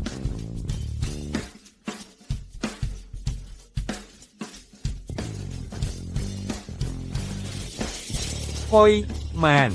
40 taon ka na. Tinatawag mo akong man. Ay hindi angkop, di ba? Hindi, tingnan mo, ganito lang kasi, nandito ang seniority. Asawa ka ng hipag ko, kaya kailangan kitang tawaging man, di ba? Hindi mo ba sinabi, nasisiguraduhin mong wala akong pwesto sa Jiangchuan? Man, nakikiusap ako, pakiusap, tumigil ka na sa pagsasalita. Ito, maraming tao sa labas kanina. Pumunta tayo sa likod ng kwarto mamaya, at luluhod ako para makipag-usap sa'yo. Ano sa tingin mo? Ituring mo na lang akong hangin, at hayaan mo na ako, sa harap ni Ginoong He, magbigay ka ng magandang salita para sa akin. Nakikiusap ako, bayaw. Kilala mo si Ginoong He, bakit hindi mo sinabi noon pa? Pakiusap, kausapin mo si Ginoong He para sa akin. Isang taong hilang naman siya. Gusto niya akong palayasin sa pamilya Lee. Muntik na akong magalit. Ngayon, tatawagin mo siya ng napakalambing. Hindi ba't bayaw mo siya? Doon ka humingi ng tulong. Bayaw, kahit ano pa man, magkakapamilya pa rin tayo. Hindi mo pwedeng hayaan lang akong mamatay. 8. Hayaan mo lang ang asawa mo na magsalita ng mabuti para sa amin. Birthday ngayon ni Dad. Huwag na tayong magkagulo. Hindi mo kailangang humingi ng paumanhin sa akin. Ang nagagalit ngayon ay si Binata He. Bayaw, nagbibiro ka lang. Kung hindi ka nagalit, paano naman nasaktan ng personal? Si Binata He, ang isang lalaking katulad mo, tiyak na hindi magtatanim ng sama ng loob sa amin. Isa lang akong hamak na delivery boy. Ah, naiintindihan namin. Bayaw, ang pagde-deliver mo ng pagkain ay para lang makaranas ng buhay. Ang mga kaibigan ni Binata He ay hindi pang karaniwan. Jiang Chuan. Binata He, pwede ba tayong mag-usap ng pribado?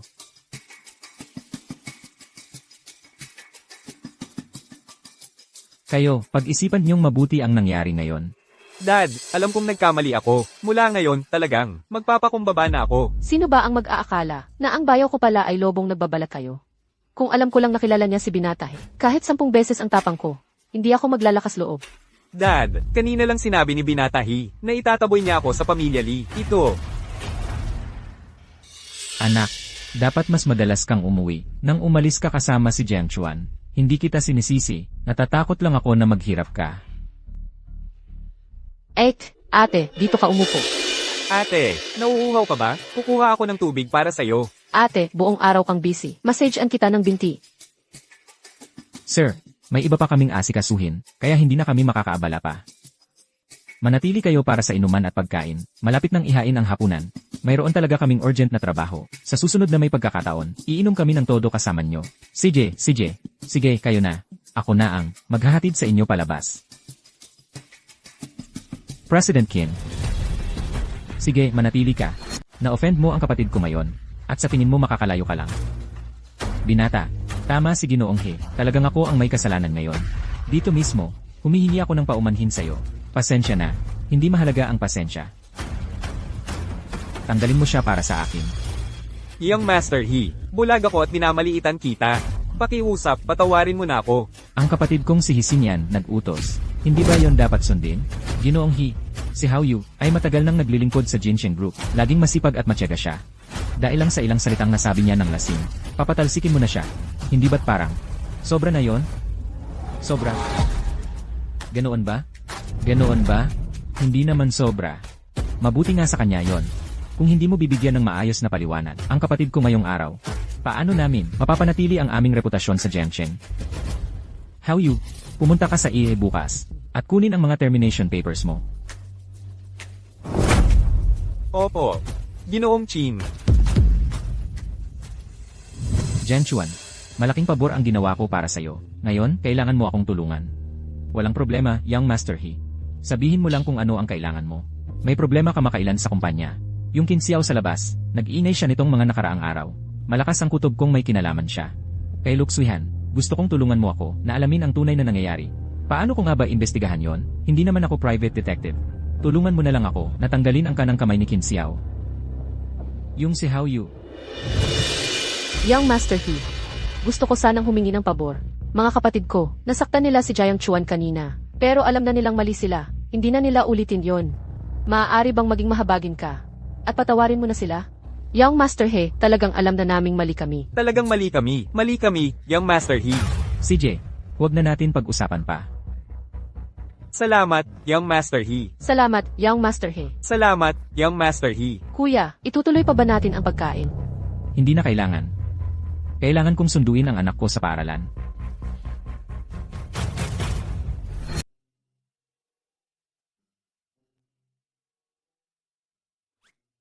Hindi masyadong masarap, ano?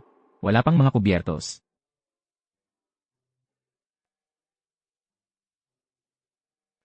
Ginoong He, parang wala kang gana ngayon. Gusto mo bang magpagawa ako ng iba sa kusina? Naiinip na ako sa lahat ng ito. Huwag mo nang gawin ito sa susunod. Gawan mo ako ng spicy soup. Spicy soup. Hindi ba pwede? Oo, oo.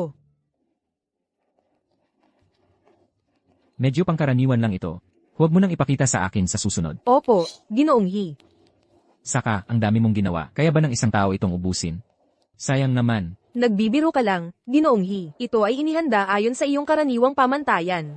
Sinabi mo noon na mas mahalaga ang maraming pagpipilian kaysa sa dami ng kinain.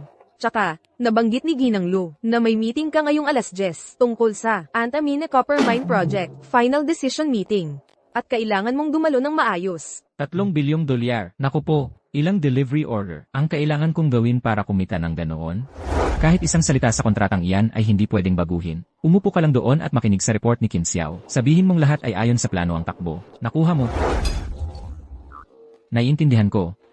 Magpapalit na ako.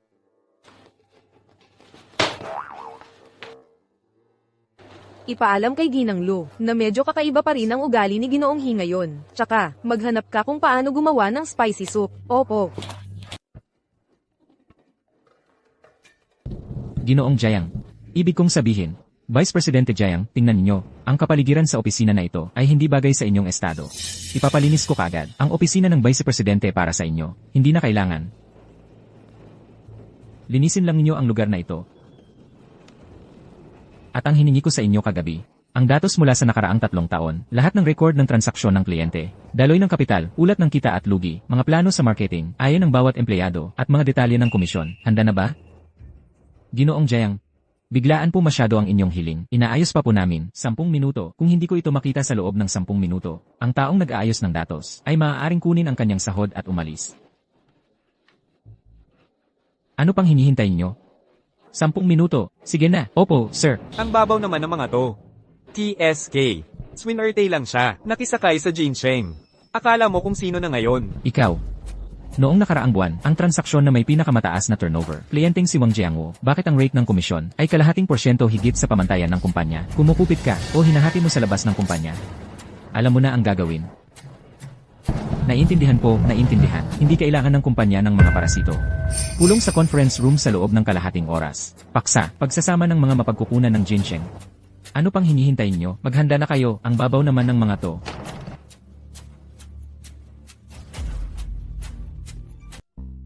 Kaya ang tanging bagay na humaharang sa akin at sa pagiging CEO ay isang suit.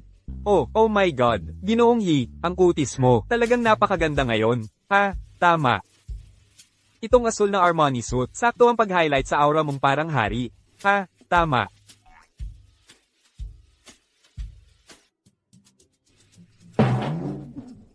Pasensya. Itong Hermes scarf. Lalo pang pinapataas ang iyong pagkatao. Grabe, sobrang galing. Ganito ba lahat ng stylist? Kaya pala ganyan lagi sa shows.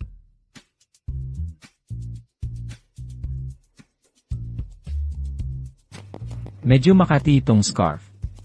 Pwede bang panyo na lang ang kunin mo para sa akin? Makati. Makati. Lanan. Panyo. Alta moda ito. Panyo, para yan sa karaniwang tao. Ha, tama. Itong Australianong Sydney leather shoes, lalo pang pinapataas ang iyong pagkatao. Sa isang salita, perpekto. Sinong nagsabing hindi naiintindihan ni Ginoong Hi ang moda?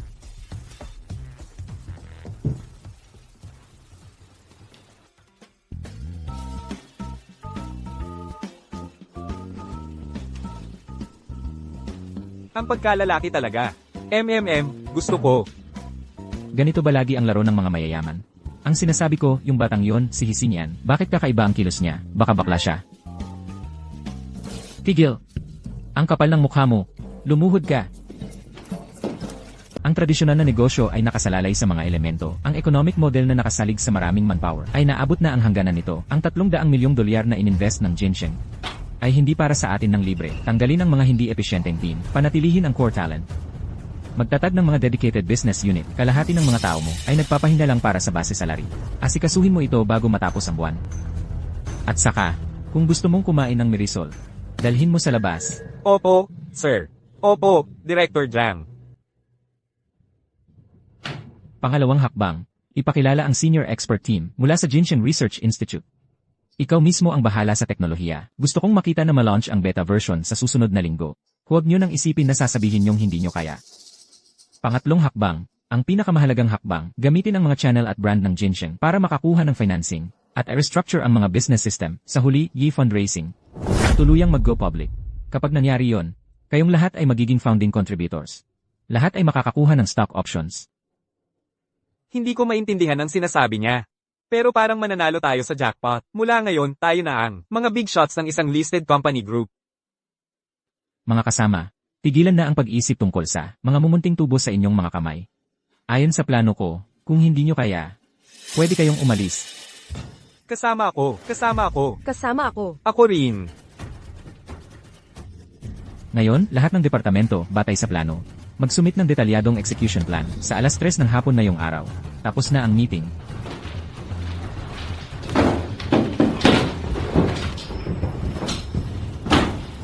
Director Live. Ingat. Sa madaling salita, nagkasundo na tayo sa Antamina para makuha ang 30% ng kanilang equity na may 5 taong panukalang preferential purchasing right. Kung wala kayong tutol, maaari na tayong magpatuloy sa pagpirma. Sinyan, hindi ka maganda ang itsura. Dahil ba, hindi ka nakapagpahinga ng maayos kagabi? Mahalaga ang proyekto, pero mabuti ring maging maingat. Gayunpaman, nakakuha ako ng Independent Assessment Report na nagpapakita na ang aktwal na reserba ng Antamina ay 5% mas mababa kaysa sa inaasahan. Ito ay isang panganib. Akin. Sa tingin ko, hindi naman ito binigyang diin. Reserve risk points, independent report. Ano ba itong lahat? Hindi naman itinuro sa akin ni Hisinian ang mga bagay na ito. Hindi ito sumusunod sa script. Hindi ba't magkakampi sila? Binago ng direktor ang eksena nang hindi sinasabi sa akin. Pupunta muna ako sa Sire. Ituloy nyo lang ang meeting nyo.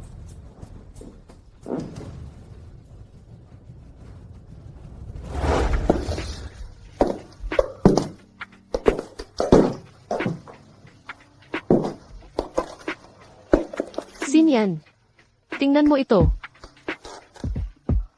Bagong lingerie ko. Nagustuhan mo ba? Maganda naman ang asawa ko kahit anong suotin. May trabaho pa ako sa study. Doon na lang ako matutulog sa study mamaya. Honey, Hisinian, ano nang nangyari sa'yo? O baka naman, talagang hindi ka na ikaw. Ay naku. Talagang wala na ako. Hisinian, talagang pinahamak mo ako. Hindi ba't dapat sumunod tayo sa plano? Nagbago ang plano. Nagbago, naintindihan mo? Nagbago.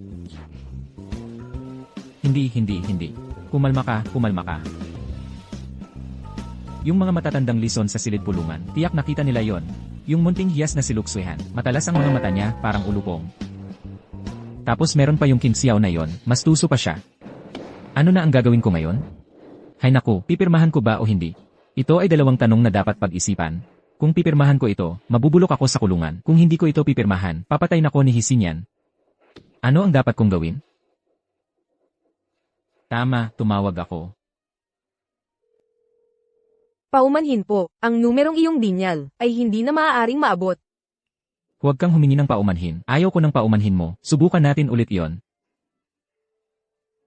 Paumanhin po, ang numerong iyong dinyal ay hindi na maaaring maabot. Sobra na yan, laging humihingi ng paumanhin.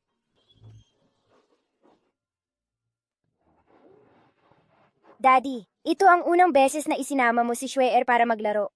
CJ, pangako sa'yo ni Daddy, isasama kita maglaro tuwing linggo mula ngayon. Yehey! Gusto ko ring pumunta sa zoo, science museum, aquarium at sa mas malaking library. CJ, dadalhin ka ni Daddy sa iba't ibang lugar tuwing linggo.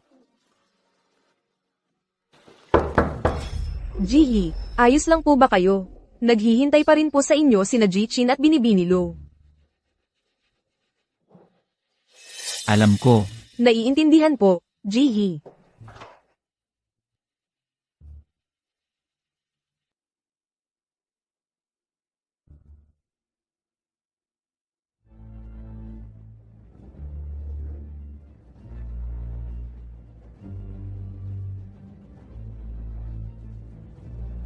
ituloy ayon sa orihinal na plano.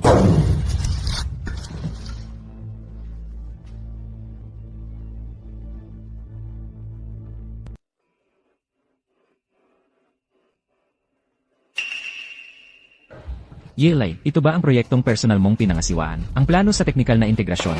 Puro pangakong walang laman at pambobola lang ito. Ang posisyon mo ba ay nakuha mo rin sa pamamagitan ng pambobola?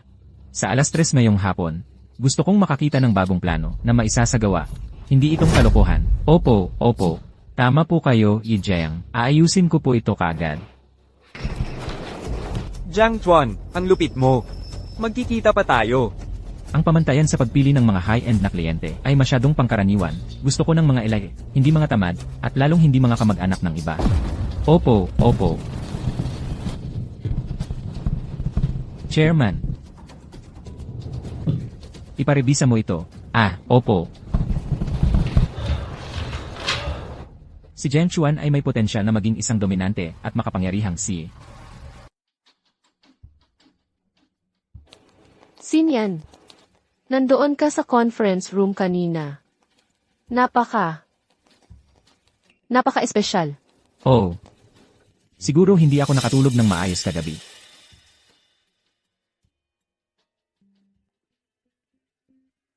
Oh.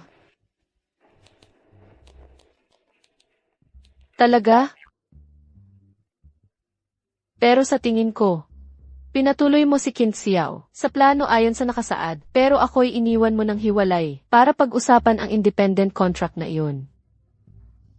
Ang galaw na iyon ay napakalinaw ng pag-iisip. Napakadesisibo. Kahit na medyo kaakit-akit.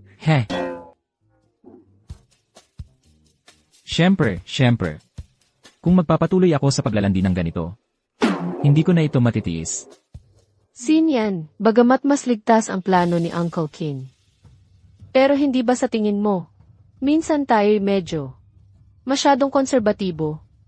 Halimbawa, lampasan natin ang lupon, gumamit ng offshore company, para makuha ang natitirang 5% ng options. Ano sa tingin mo? Offshore company options. Ano ba ang pinagsasabi ng babaeng ito? Parang bitag ang pakiramdam kapag pumayad, pero mas magmumukha pa kayang kahina-hinala kung tututol. Hindi. Ako. Ang ibig kong sabihin ay kailangan nating pag-isipang mabuti ito. Pag-isipang mabuti. Sumasakit ang ulo ko sa kakaisip. Ako'y uwi muna para magpahinga. Mag-enjoy ka sa inumin mo. Magpapahinga na ako ngayon.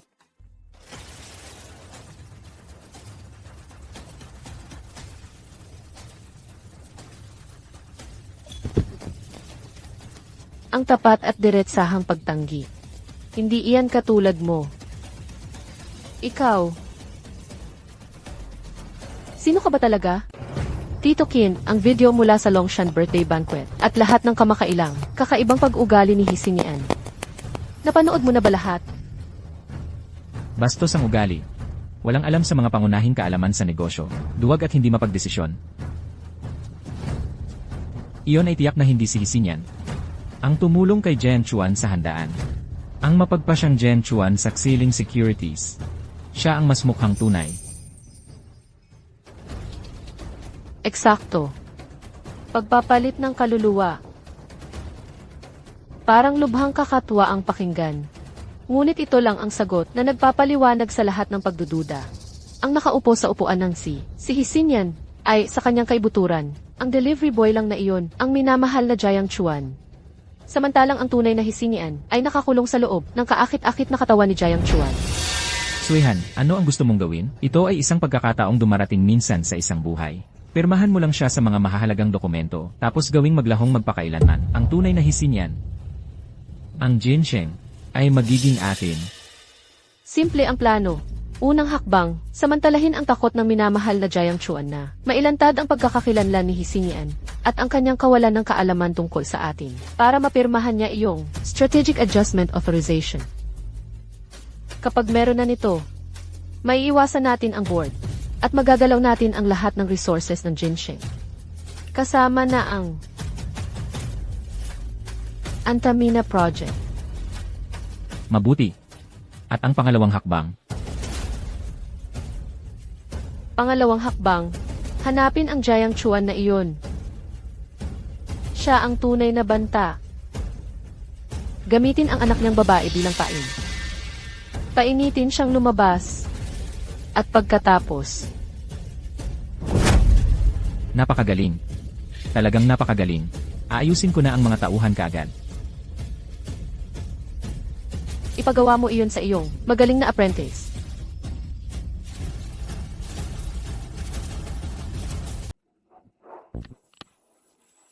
Ginoong He, narito na si Ginang Lo.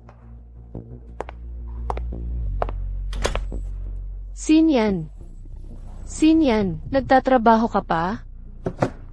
Ginawan kita ng sabaw na ginseng para magkaroon ka ulit ng lakas. Nakikita kitang nagpapakahirap. Nasasaktan ako. Sinyan, ang proyektong Antamina. Maingat ang proposal ni Uncle Kin. Pero sigurado naman, pirmahan mo na lang. Kapag napirmahan na yan, makakapagpahinga ka ng maayos. Huminga ka muna. Huwag mong pipirmahan ang anumang kontrata nang walang pahintulot ko. Naiintindihan mo? Ang kontratang ito, kailangan kong pag-isipan. Sinyan, hindi mo ba ako pinagkakatiwalaan?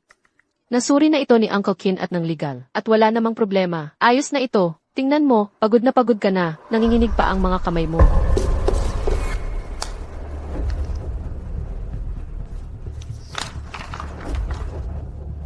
Pirmahan mo na, uminom ka ng sabaw. Ako na ang bahala sa lahat.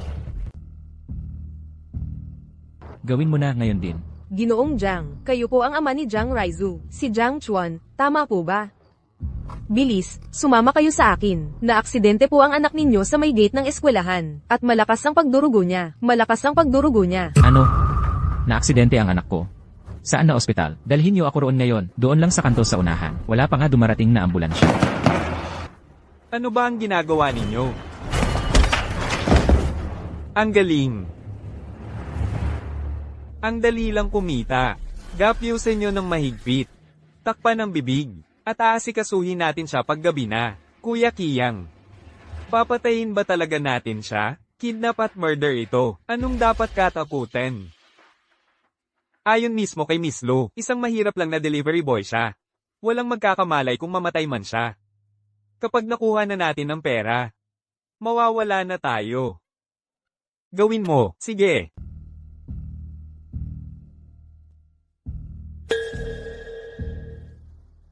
Hoy, gising ka na. Hoy, delivery boy. Nag-anda ba tulog mo? Sandali, huwag ka masyadong magmadali. Hintayin mong dumilim ng konti, ihahatid na namin yan. Sige, alam ko na. Huwag mo kong minamadali. Sabihin mo kay MS, Lo, na nakatali na yung lalaki, hindi yan makakatakas. Sabihin mong ihanda na niya yung pera. Kukunin na namin yan pag dilim. Kaya pala si Luxuihan. Hindi lang niya nakita yung palit. Gusto pa niya akong patayin. Huminahon ka. Huminahon ka. Walang kwenta ang magalit. Mas malala pa ang matakot.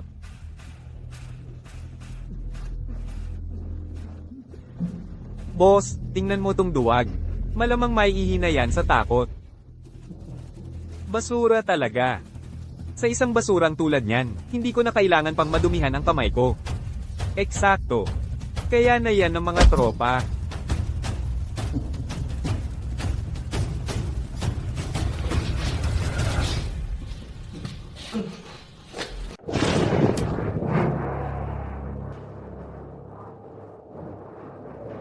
Sinyan.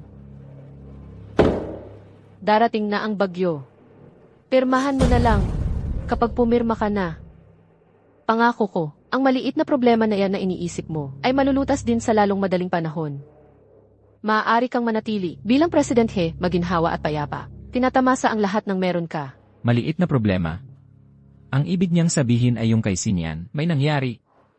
Hayaan mong tingnan ko ulit ang kontrata. Itong authorization paano kung... Walang paano kung... Sinyan. Sinasabi ko sa iyo. Huwag mong subukan ang limitasyon ko ulit.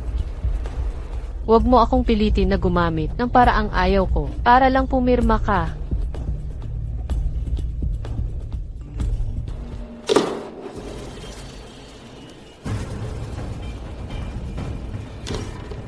Tingnan mo ito, baka makatulong ito sa iyo para makapagdesisyon ka. Anong ginawa mo sa kanya? Ang buhay niya ay nasa dulo ng iyong panulat. Pumirma ka at baka mabuhay pa siya ng kaunti. Hindi ako pipirma. Pangako ko ang susunod na larawan ay mas kawili-wili pa kaysa rito.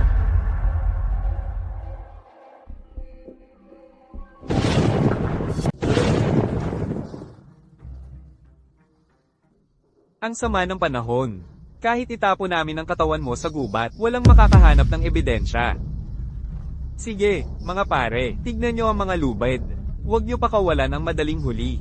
Lausi, magyosi ka sa may pinto at bantayan mo. Huwag kang magtangka ng kalokohan. Sumunod ka at mas konti ang paghihirap mo. Patayin mo siya.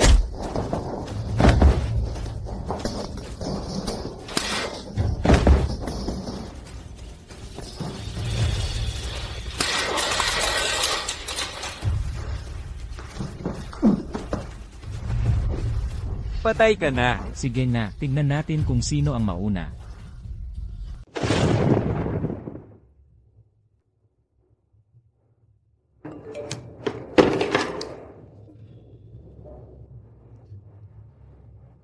Mukhang ang matalik mong kaibigan ay naubusan na ng oras. Kaya huwag mo nang subukan ang swerte mo.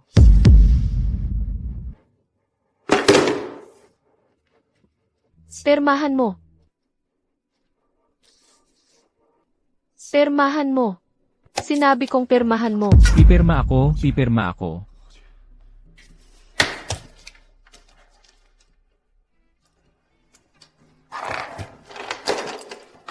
Heto, Ah, hindi. may tinta. Insect. Characters na insect.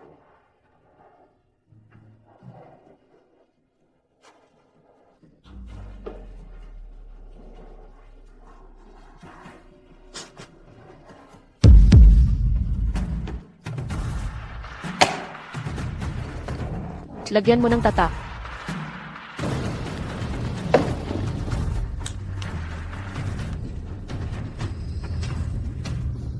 Mamatay ka na.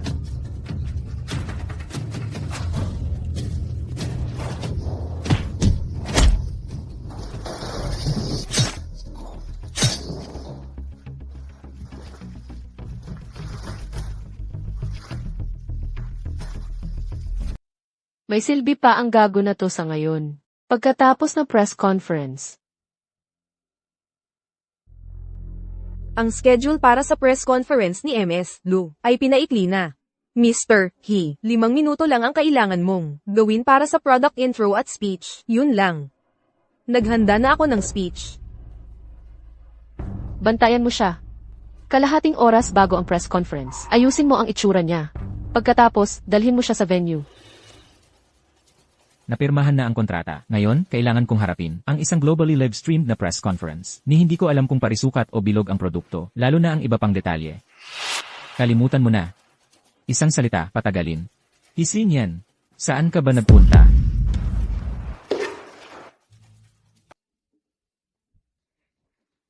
Darating si Jihi sa loob ng 15 minuto. Ito ang produkto, ang Ace X1 Smart Band. Heto ang script. Basahin mo lang ng malakas. Pwede ba itong tumawag? Jihi, para po ito sa health monitoring at smart interaction. Hindi po ito telepono. Kailangan mo lang basahin ang script. Eh di ba ito ay, bandang $20 lang? Ano ang pinagkaiba nito sa iba? Tiyak na babagsak ang stock price ng ginseng.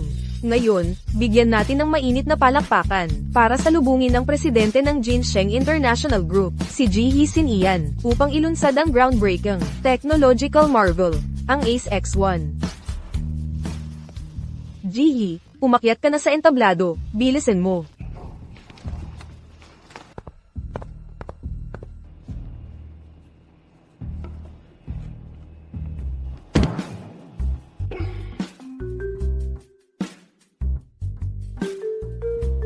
CJ. Ngayon. Ginseng International. Napaka. Ginseng International ay napakaganda. Ngayon ay maaraw. May usok, walang usok, may kidl-kidlat, bagyo. Ngayon ay ang produkto. Prod. Production Value Capacity. Prod. Product ito. Nakakaganyak. Ano ba ang nangyayari? Tinamaan ng kidlat si Jihi. Ang cool ni Jihi. Ito ay tiyak na sinadyang contrast. Alam ko. Ngayon, narito ako para dalhin sa inyo ang isang produktong tinatawag na Ela Afga La Awi Awisam. Lasing si Jihi. Ito ba ang charm ng contrast? Napaka-unique. Performance art ang ginagawa ng ginseng. Babagsak ang stock price. Ito ay pwedeng mag-monitor ng heart disease, hindi heart rate heart monitoring. At pwede itong makipag-usap sa telepono mo, parang, hoy, sorry di.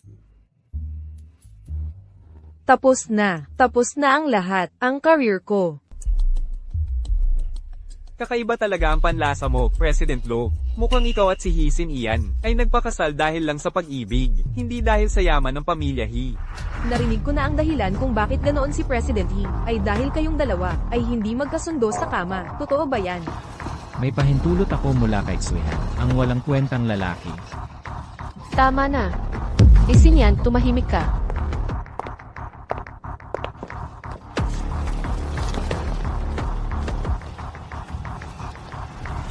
Mga kasama, lahat ng nandito, minamahal naming mga panauhin, mga kaibigan mula sa media. Humihingi ako ng paumanhin sa pangyayaring ito.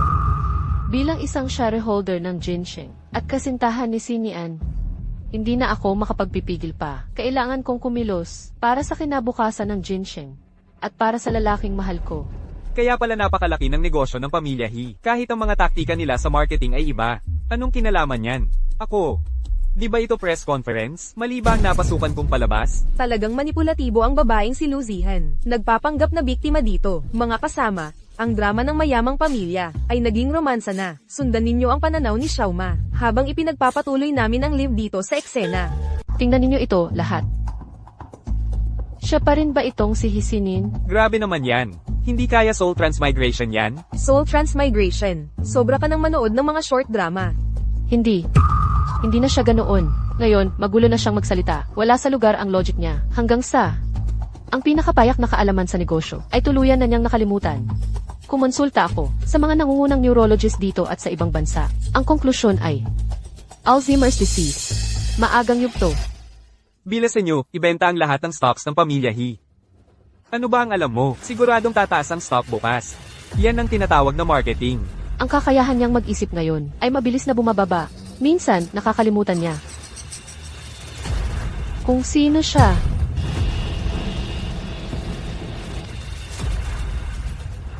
Bilang kanyang asawa, nang marinig ko ang balita, nasira ang puso ko. Pero hindi lang sa kanya ang ginseng. Dala-dala nito ang kabuhayan ng lahat ng empleyado ng ginseng. Pati na rin ang tiwala ng lahat ng shareholders at mga partner. Hindi ko kayang at hindi ko hahayaang mailugmok niya ang ginseng sa kawalan at isantabi ang malaking interes ng lahat. Tama si MS, Lo. Hindi biro ang mga desisyon sa negosyo. Ano pa ang silbi kung may Alzheimer's? MS, Lo. Sino ngayon ang mamamahala sa ginseng? Aking ipinahahayag na para sa kapakanan ng mga empleyado at shareholders ng ginseng, pansamantala kong kukunin ang buong kontrol. Hanggang sa gumaling ang kalusugan ni Ginoong Hesinian.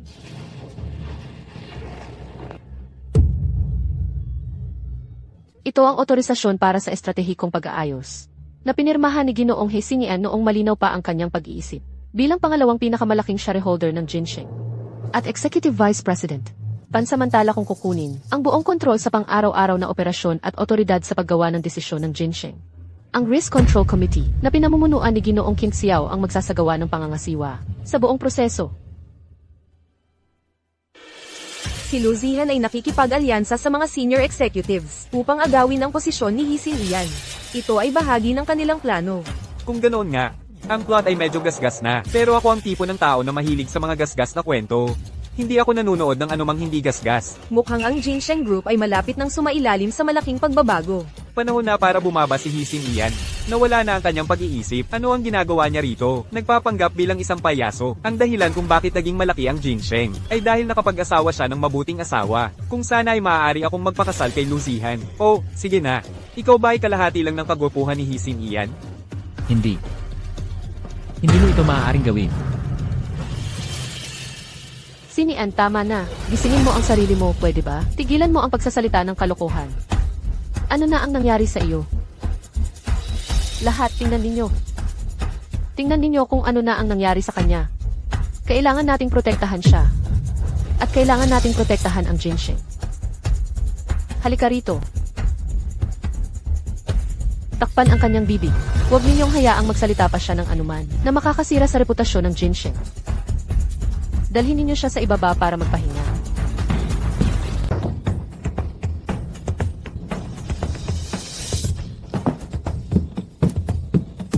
Impossible.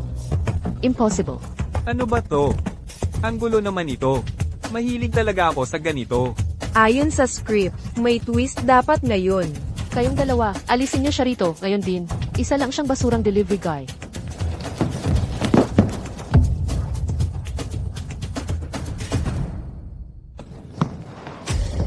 Tama, nagde-deliver ako ng pagkain. Pero hindi ako basurang delivery guy.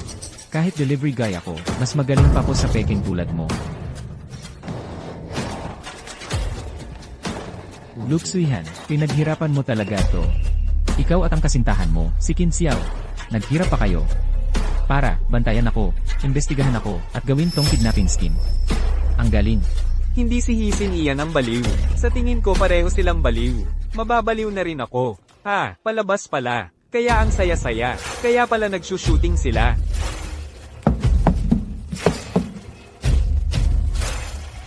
Tayong lahat. Ngayon, ilalantad ko ang tunay na mukha nitong kahabag-habag na si Ina Lu Zihan. Lahat ng ito ay isang planong mainat na binalangkas niya.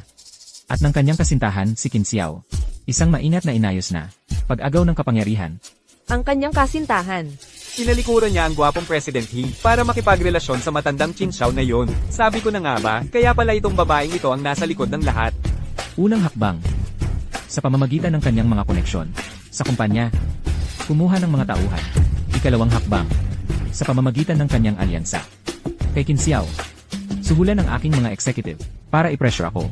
Ikatlong hakbang. Kumuha ng hitman. Si Scarface Kang, ang estudyante ni Qin Xiao. Bilang pagtupad sa utos ni Lu Zihan at Qin Xiao, ginamit niya ang isang maliit na babae para maakit ako sa isang bitat. Sinubukang patayin ako ng tuluyan.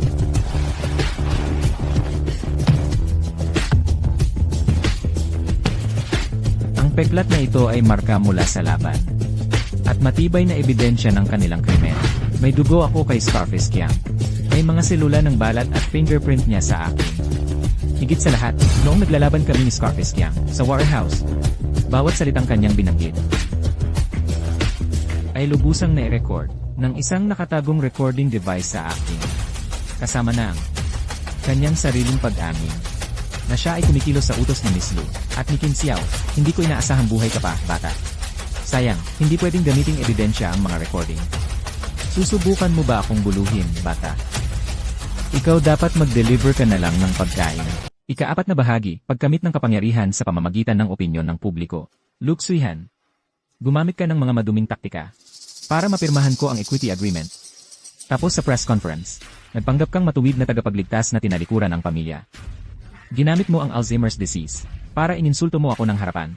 Pagkatapos, gamit ang isang matuwid na dahilan, sinakop mo ang kontrol sa Jinsheng.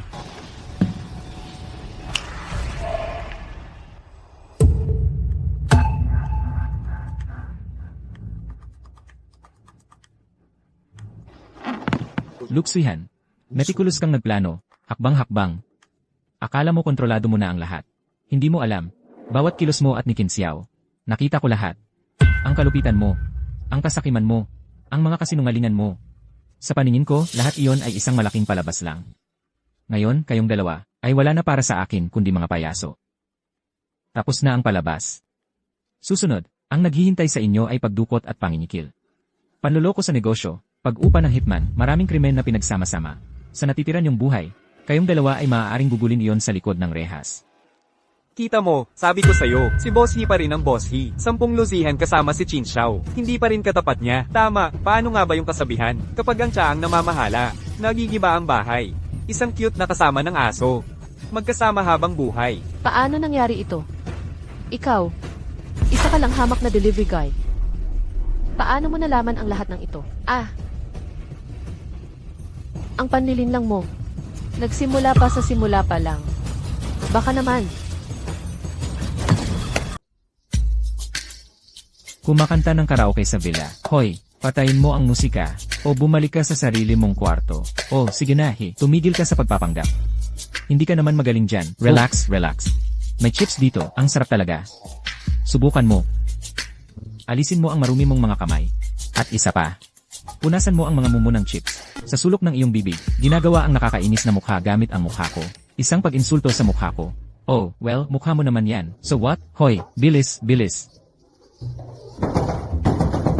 Sino-sino yan? Anong nagmamadali? Sinusuri nila ang water meter. Sumagot ka sa pinto. Ikaw ang pumunta. Sumagot ka sa pinto. Hindi ako pupunta. Ikaw ang pumunta. Ikaw ang pumunta. Sige, ako na, ako na. Aray, aray, ang babastos. Tingnan mo ito. Pupunta na, pupunta na. Tumigil ka sa pagkatok. Anong gusto mo? Ikaw, di ba? Jiang Chuan, Anong Chuan? Anong Sising yan ito. Paano mo ako napagkamalan ng iba? napagkamalan ka, nagpapanggap ka pa rin. Ilang taon na tayong kasal. Ikaw, alam ko talaga ang mga plano mo. At saka, ang tinginan ninyong dalawa ay kakaiba. Kakaiba paano? Ang pangit ng pag-arte. Mas malala pa sa mga dominante si Hugh sa mga short drama. Maliban na lang kung ano? Maliban na lang kung may relasyon kayong dalawa. Oh, nagpalit kayo ng kaluluwa. Eksakto. Kaya nga, ikaw ang tinawag ko ngayon. Jiang Chen, naging dominante ka ng si, pero kulang pa rin yung dating. Huwag kang mag-alala, ngayon ako ang magliligtas sa'yo. Batay sa aking pagsasaliksik tungkol sa quantum mechanics sa loob ng 3 araw at gabi, teorya ng kaluluwa ng mga tao, at sa huling edisyon ng Approaching Science. Nakaisip ako ng 3 mahigpit na plano para ayusin ang kaluluwa. Simulan na natin ngayon. Plano 1, ang pamamaraang pisikal na resonansang oscillation. Saluhin. Hoy, nahuli ko. Ikaw naman. Ha? Aray. Ang prinsipyo, magkaparehong pole ay nagtataboy, magkaibang pole ay nag-aakit. Sumusunod din ang mga kaluluwa sa batas na ito. Tumayo kayo sa magkabilang panig. Tapos, ilagay ang mga magnet sa dibdib at lumapit. Limeng-meng. Hindi mo naman, hihigupin ang puso ko, di ba? Relax, kinompute ko na. Hindi ka mamamatay dito. Ngayon. 3, 2, 1 salpukan. Limeng-meng. To walang reaksyon. Anong reaksyon? Masyadong mahina ang magnetic field. Masyadong malakas ang inertya ng kaluluwa. Ayos lang. Meron pa tayong plano 2. Ang pamamaraang pagdaloy ng misteryosong enerhiya. Kailangan ng pusong tapat ang pamamaraang ito. Kayong dalawa, umupo ng nakapalupot ang mga binti. Nakaharap sa langit ang inyong 5 sentro. Lanan. Ano ng problema?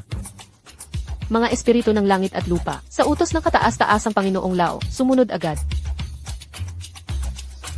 Lahat ng kaluluwa, bumalik sa inyong mga lugar. Bolo-bolo me. Meng-meng, nagbubulong ka ba ng sumpa? Mali ba ang channel mo? Nasa parody ka ba ng Journey to the West? Kaluluwa, bumalik ka sa akin. Bumalik, magbalik. Bumalik sa iyong lugar, bilisan mo. Sumunod agad sa utos. Kamusta? Nararamdaman mo bang nanginginig ang kaluluwa mo? Nahihila.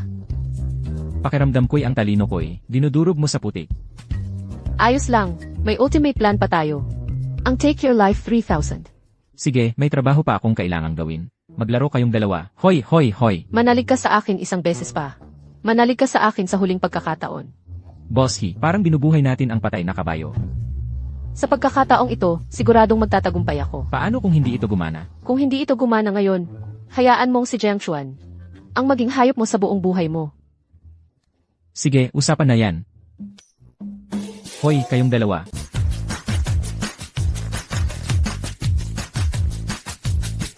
Hoy, ano ba?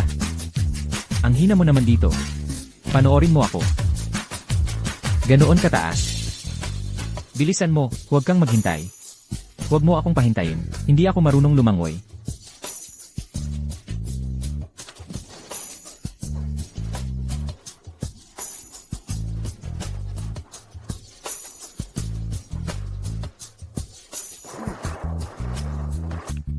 Ano nang nangyari?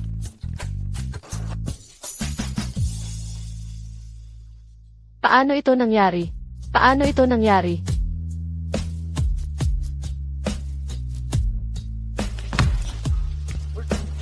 Sayang at hindi ka naging artista. Sakto lang. Ikaw ang laging nagpapakitang gilas at ako naman ang laging napapalo. Pasensya na kayong lahat.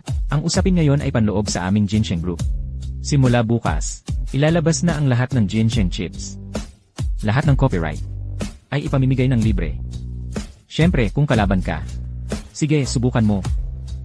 Harapin mo kami.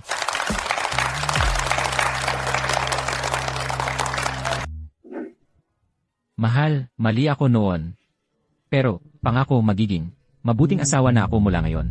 Bigyan mo ako ng isa pang pagkakataon. Salamat, mahal. Alam kong mahal na mahal mo ako. Sir, ang tatay mo, baguhan pa bilang tatay, pero gagawin ko ang lahat para maging pinakamagaling na tatay sa mundo. Okay. Di maging disenteng tao muna.